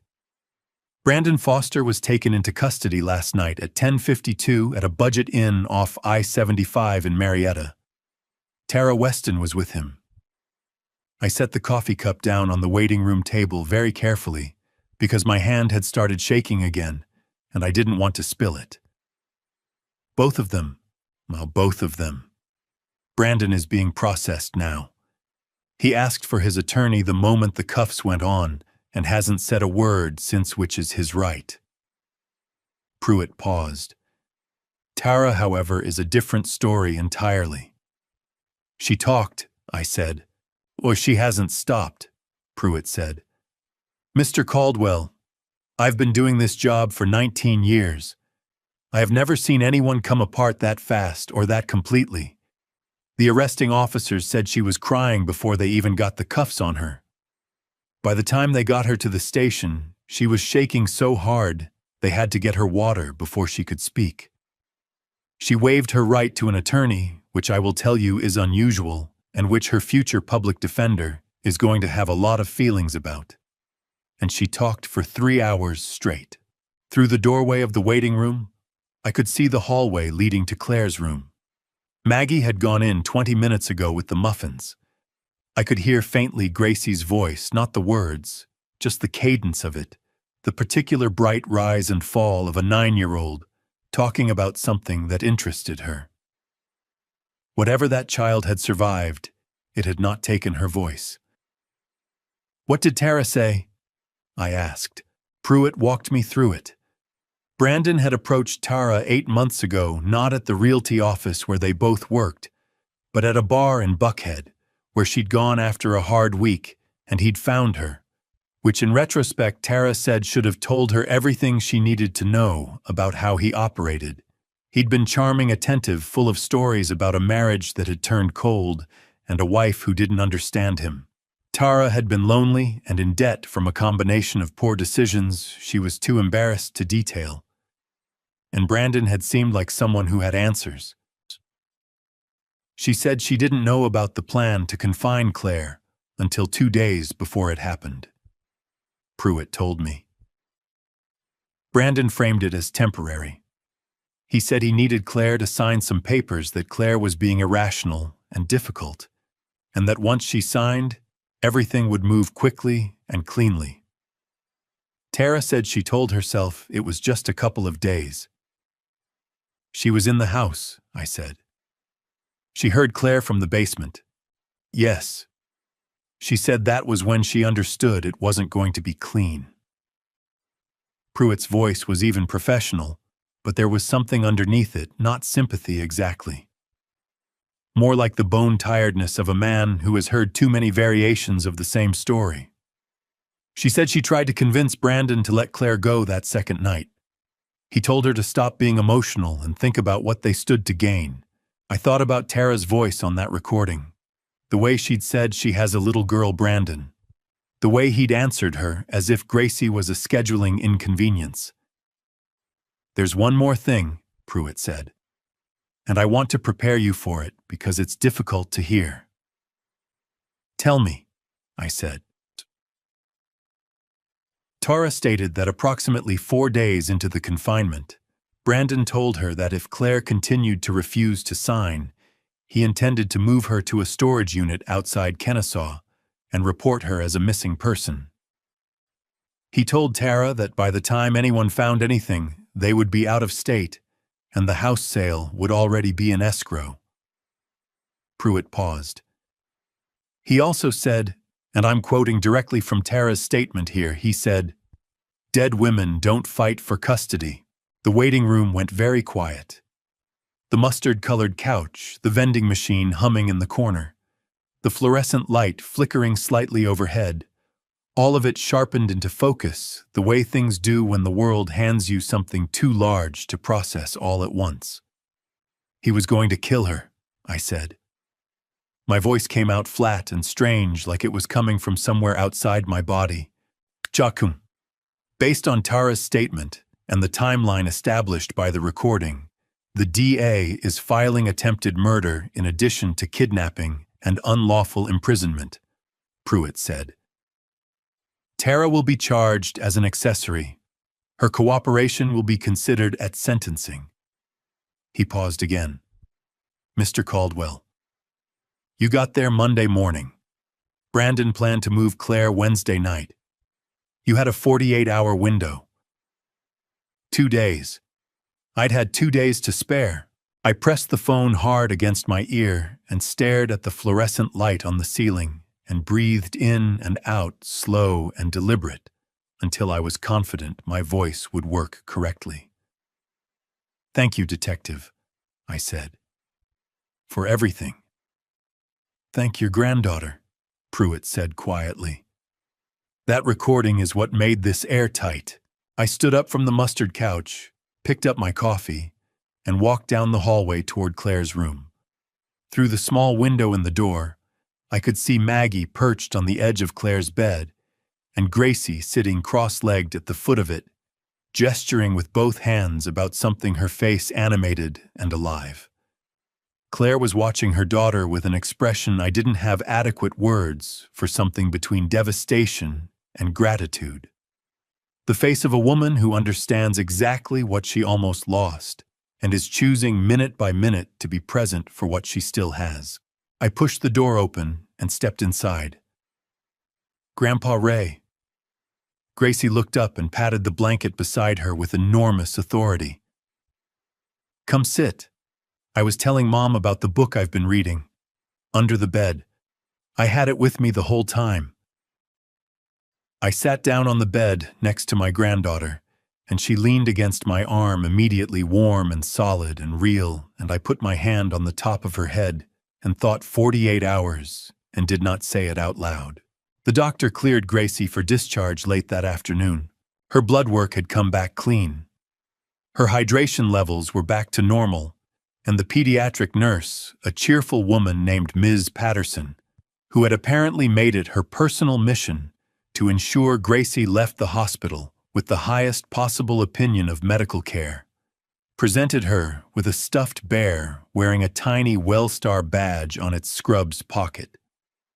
Gracie named him Detective Bear on the spot and informed us he would be assisting with future investigations, which made Claire laugh a real laugh. Sudden and unguarded, the first one I'd heard from her since before any of this began, and the sound of it hit me somewhere so deep I had to look at the ceiling for a moment. We weren't going anywhere yet. Claire needed one more night for monitoring, and none of us had any intention of splitting up. Maggie had driven home that morning and come back with an overnight bag for herself and a change of clothes for me. And somewhere between noon and 3 in the afternoon, our little cluster in room 214 had acquired 2 extra chairs, a box of Cheez-Its from the vending machine, and a Uno deck that Linda had brought when she came back for a second visit. It was Linda who stepped out around 4 o'clock, taking Maggie with her to find decent coffee from the cafe on the ground floor. And it was in that quieter moment, just me and Claire and Gracie, the monitors beeping their steady reassurance. Detective Bear propped against the pillow, that Gracie looked up from the Uno deck she'd been shuffling and said, "Grandpa Ray, can I tell you what it was like under the bed?" Claire went very still. She looked at Gracie carefully. "You don't have to, baby." "I want to," Gracie said. She said it the way 9-year-olds say things they've decided completely without negotiation. "I've been thinking about it, and I want to say it out loud so it stops feeling so big inside my head." I set down the card I'd been holding.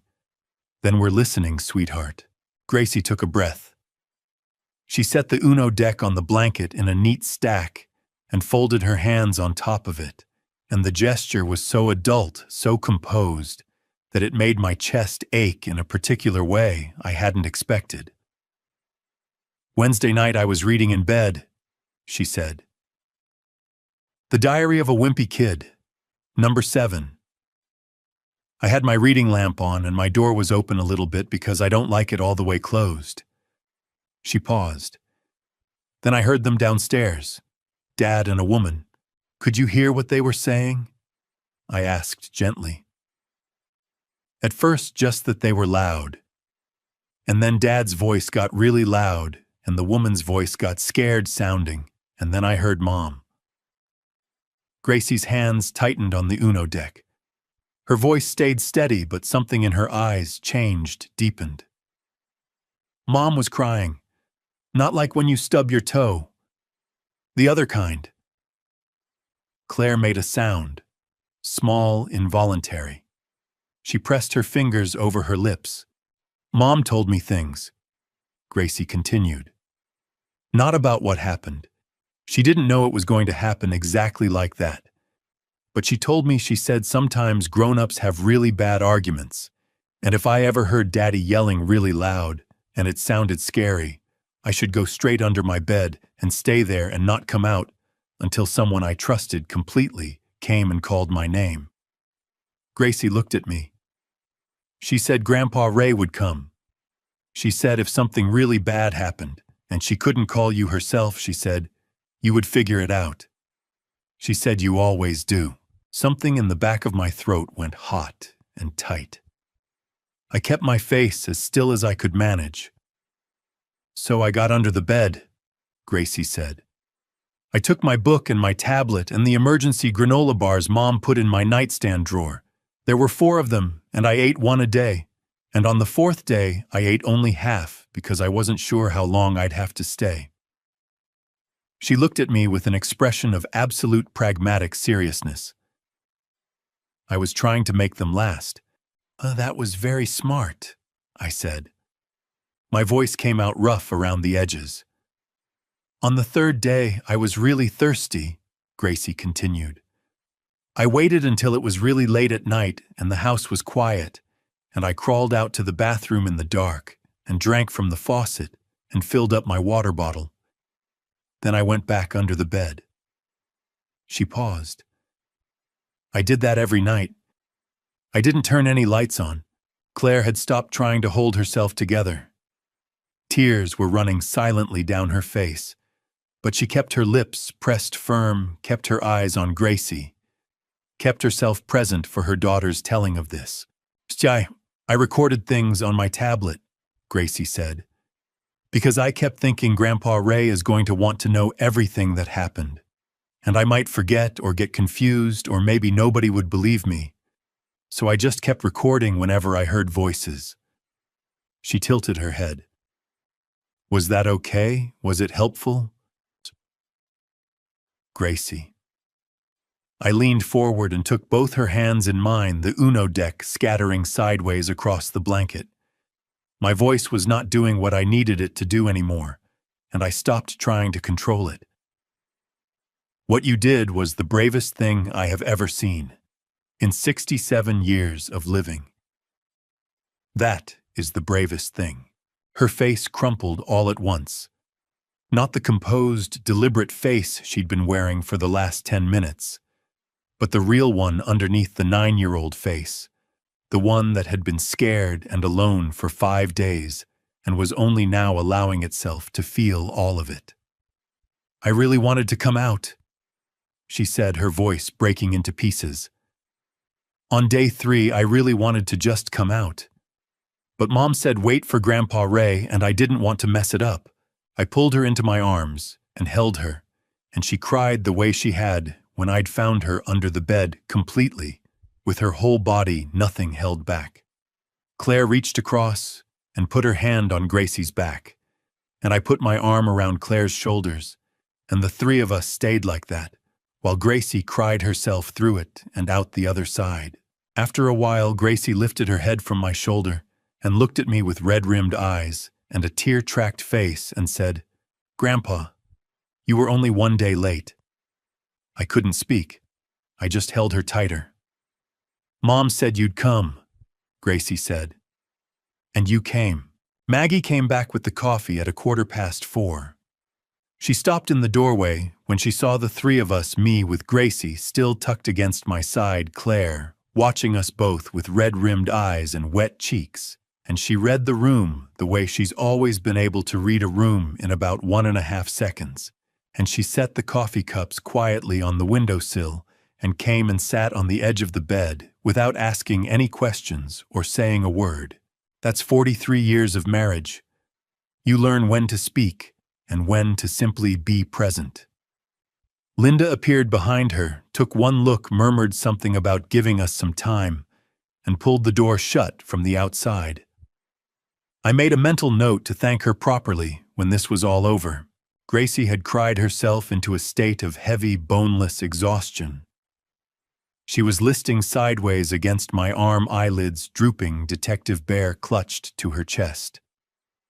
Within 10 minutes, she was asleep again. Children have the merciful ability to find rest in the middle of chaos that adults lose somewhere along the way. Claire watched her daughter sleep for a long moment. Then she looked at me.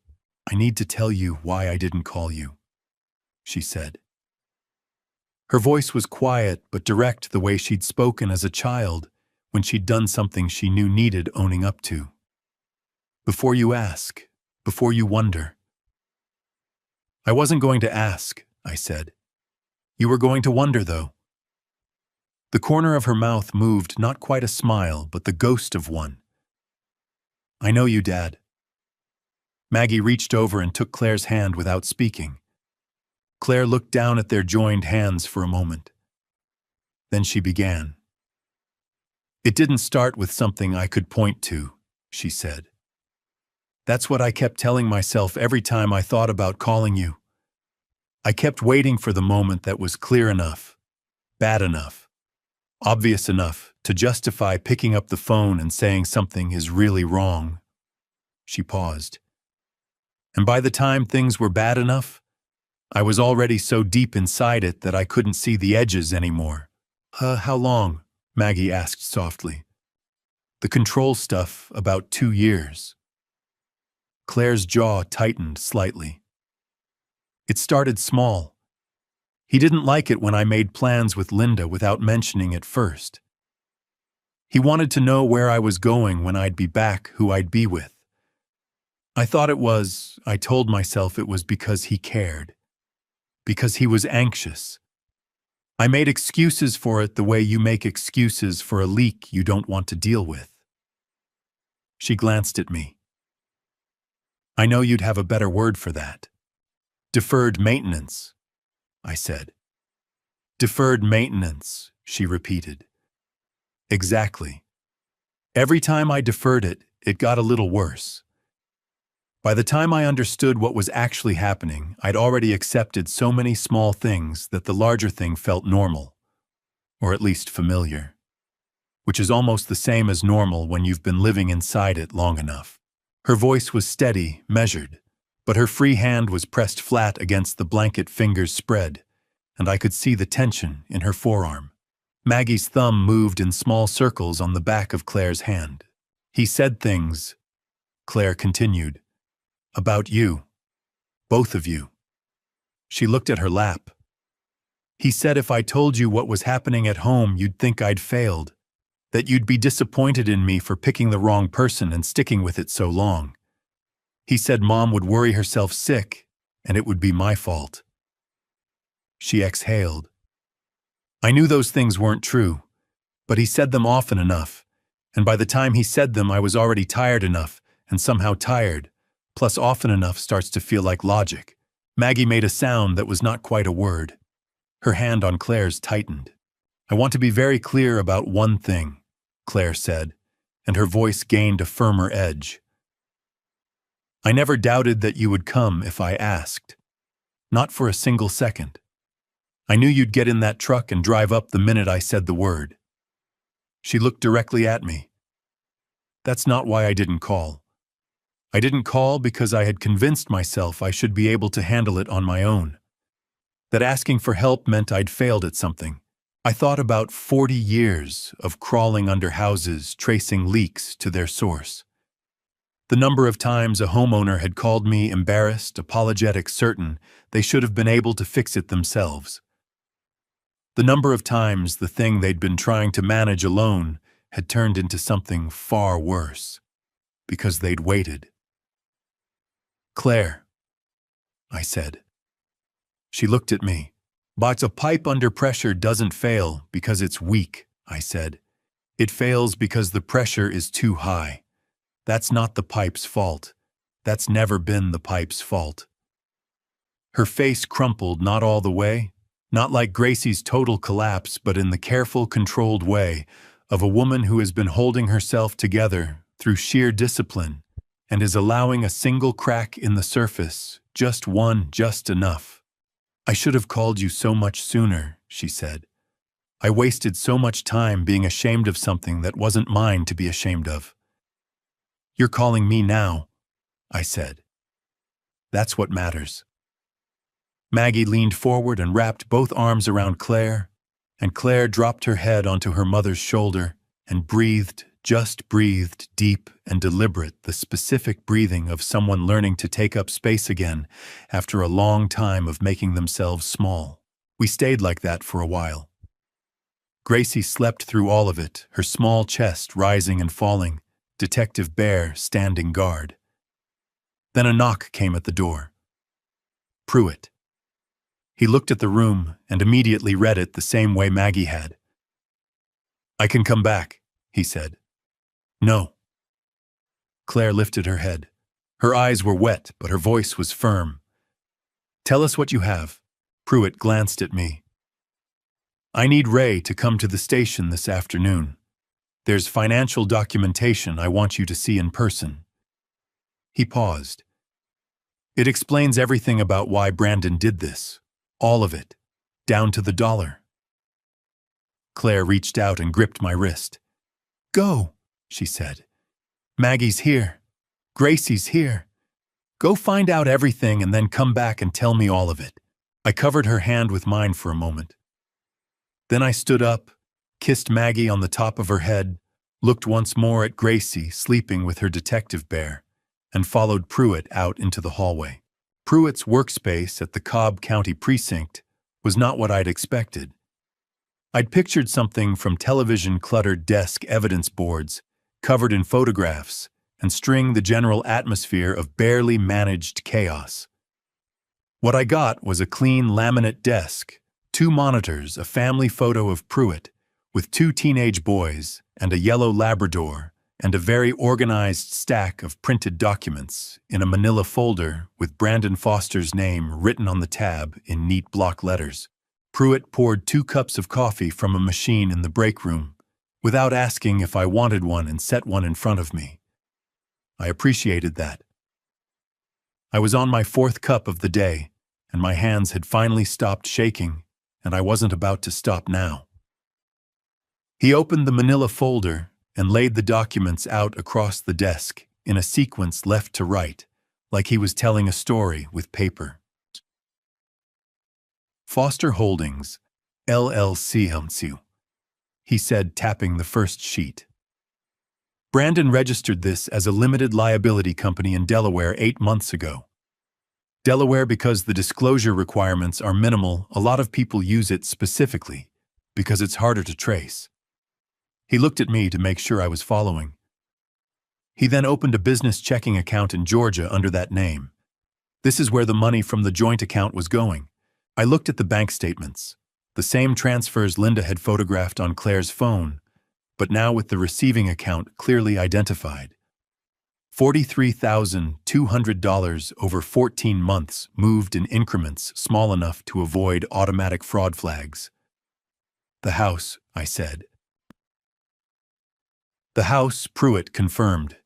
He laid the next document in front of me. A property transfer form for 224 Birchwood Lane. Claire's signature at the bottom, dated 3 weeks ago. Forensic document examiner confirmed this morning the signature is forged.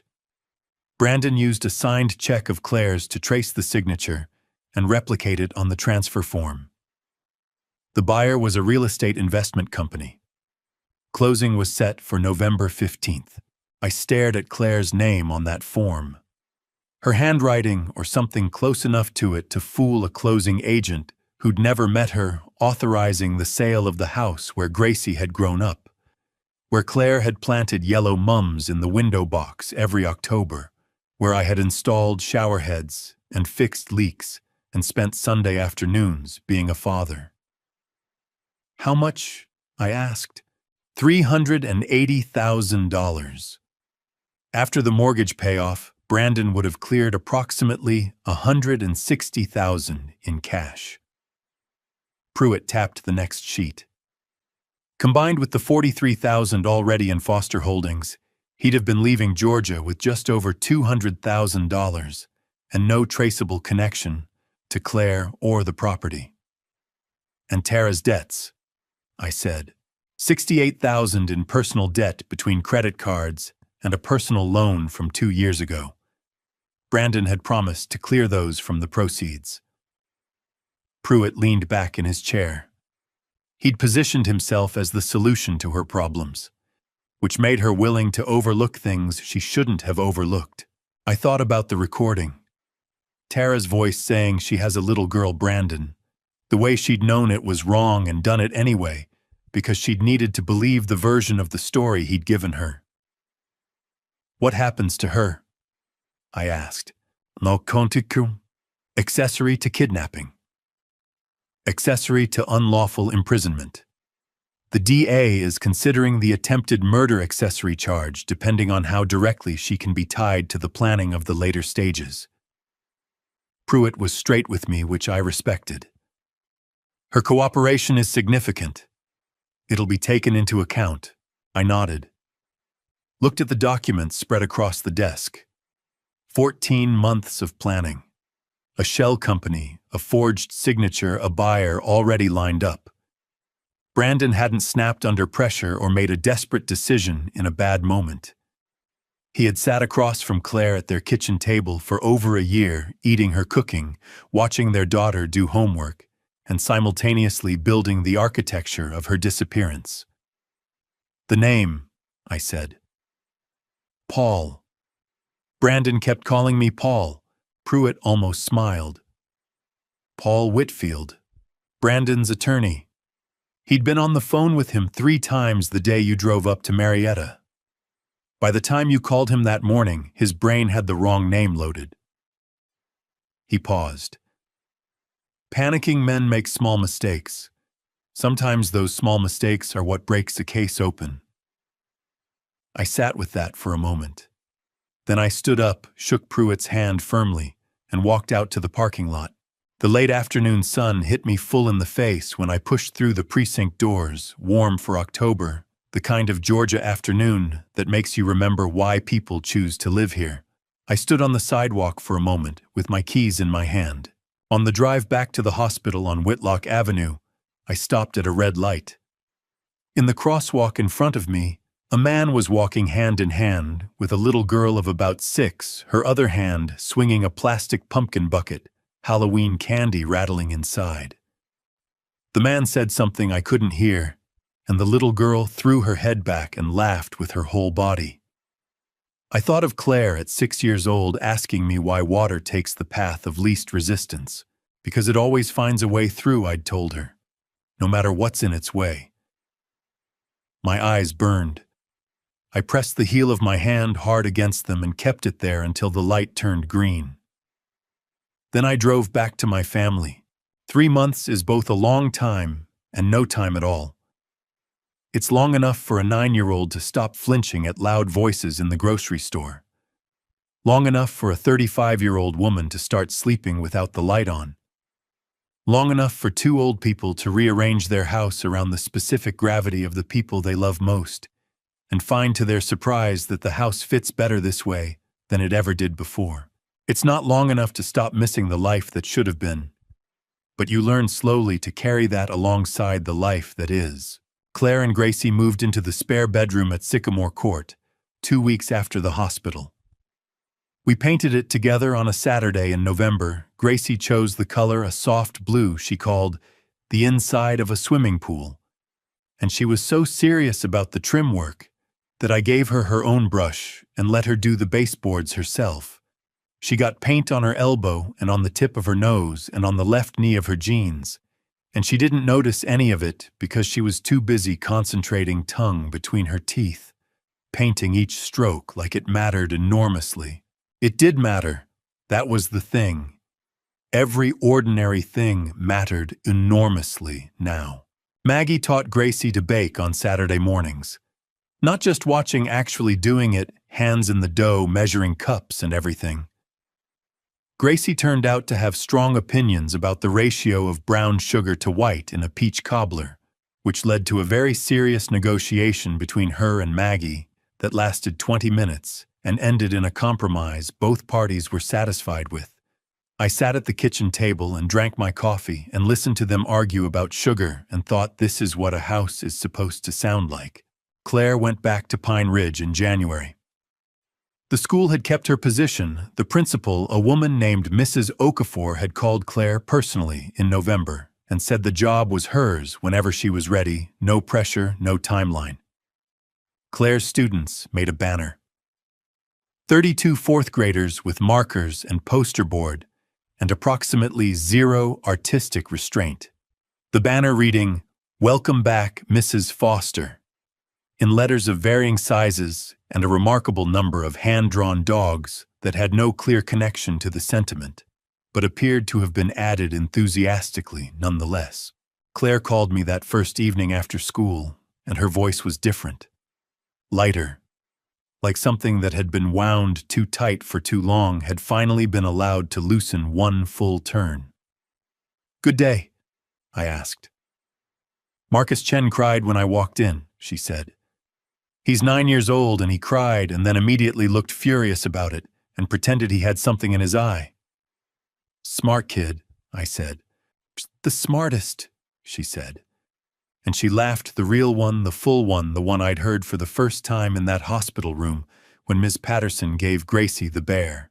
Brandon's case was proceeding through the courts. I won't spend much time on that here because it is not the part of this story that matters most to me. What I will say is that Pruitt called me in December with an update, and when he finished telling me what the charges looked like and what the likely timeline was, he said, "Mr. Caldwell, I want you to know in 19 years I have never seen a case turn on a child's tablet recording before.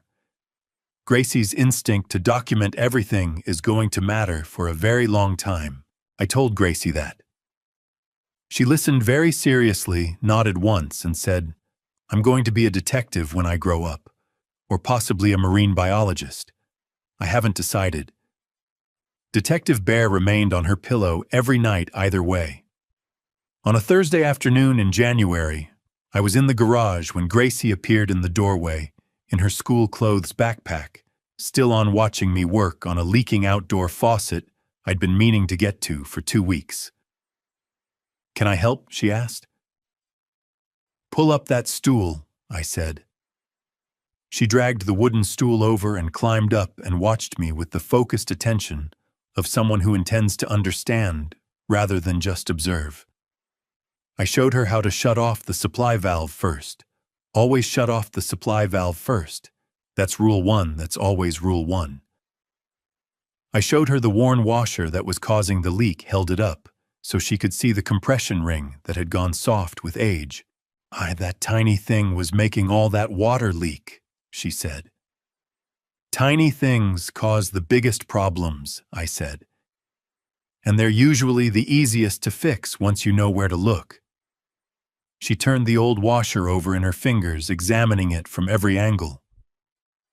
"Grandpa, is that what happened with Dad? He had something worn out inside him and nobody fixed it in time." I looked at my granddaughter, 9 years old, backpack still on old washer in her fingers, asking me a question that most adults spend a lifetime avoiding.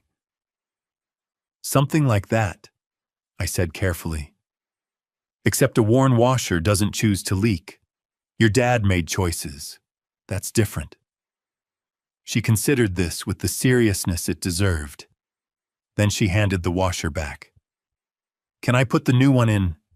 "That's why I pulled up the stool," I said. She grinned wide, and sudden the grin that was all Claire at 8 years old with my hard hat on her head, and reached for the new washer with both hands. That Sunday at 7 o'clock in the evening, my phone rang. I was in my recliner. Maggie was in the kitchen. Claire and Gracie were on the couch, 12 feet away from me, Gracie in pajamas. Claire with a mug of tea, both of them watching something on the laptop between them. The screen on my phone said Claire. I looked up. Claire was holding her phone out toward me from the couch, grinning. "Answer it, Dad," she said. I answered it. "Hey, sweetheart." "Hey, Dad," Claire's voice said through the speaker, and Gracie immediately dissolved into giggles and grabbed for the phone. "Just calling to check in." Maggie appeared in the kitchen doorway, dish towel in her hands, and looked at me across the living room. Her eyes were bright. The Sunday call had come back. Not from 2.5 hours away, from 12 feet. But it had come back. And in this house on this evening in January of 2025, that was everything. People ask me what I learned from all of this. From the longest week of my life from the basement and the Gamjuong and the 47 minutes on a cracked tablet screen. Here is what I know now that I didn't know then. I believed that love meant not interfering, that a good father steps back, gives space, trusts his child to handle her own life. What I understand now is that there is a difference between giving someone space and leaving them alone in the dark. I waited too long. I saw the signs, the tight voice, the pulled sleeve, the eyes that didn't quite meet mine, and I told myself I was being overprotective. Don't be like me. If something feels wrong about the person your child loves, say something. Ask the hard question. Make the uncomfortable phone call. Do it now, not later. Later has a way of becoming too late. I believe that God put Raymond Caldwell in that house on that Monday morning for a reason. Not because I am special, because a 9-year-old girl was counting on a promise her mother had made, and some promises are too important to break. That is not coincidence. That is grace. My personal opinion, for whatever it is worth, from a retired plumber in Cartersville, Georgia, family revenge is not about anger. Real family revenge is showing up. It is driving 40 minutes on a Monday morning when everyone else is telling you everything is fine. It is trusting what you know over what you're told. Family revenge is refusing to let the people you love disappear quietly. If this story of family revenge reached something inside you, leave a comment below and tell me what stayed with you. Share it with someone who needs to hear it. And if these grandpa stories mean something to you, subscribe to this channel so our next revenge story finds its way to you. Thank you from the bottom of my heart for staying with me until the very end of this Grandpa Stories journey. These stories contain some fictionalized elements created for the purpose of reflection and connection. If this type of content is not for you, there is no shame in stepping away and finding something that fits you better. But if you are still here, I am glad. I will see you in the next one.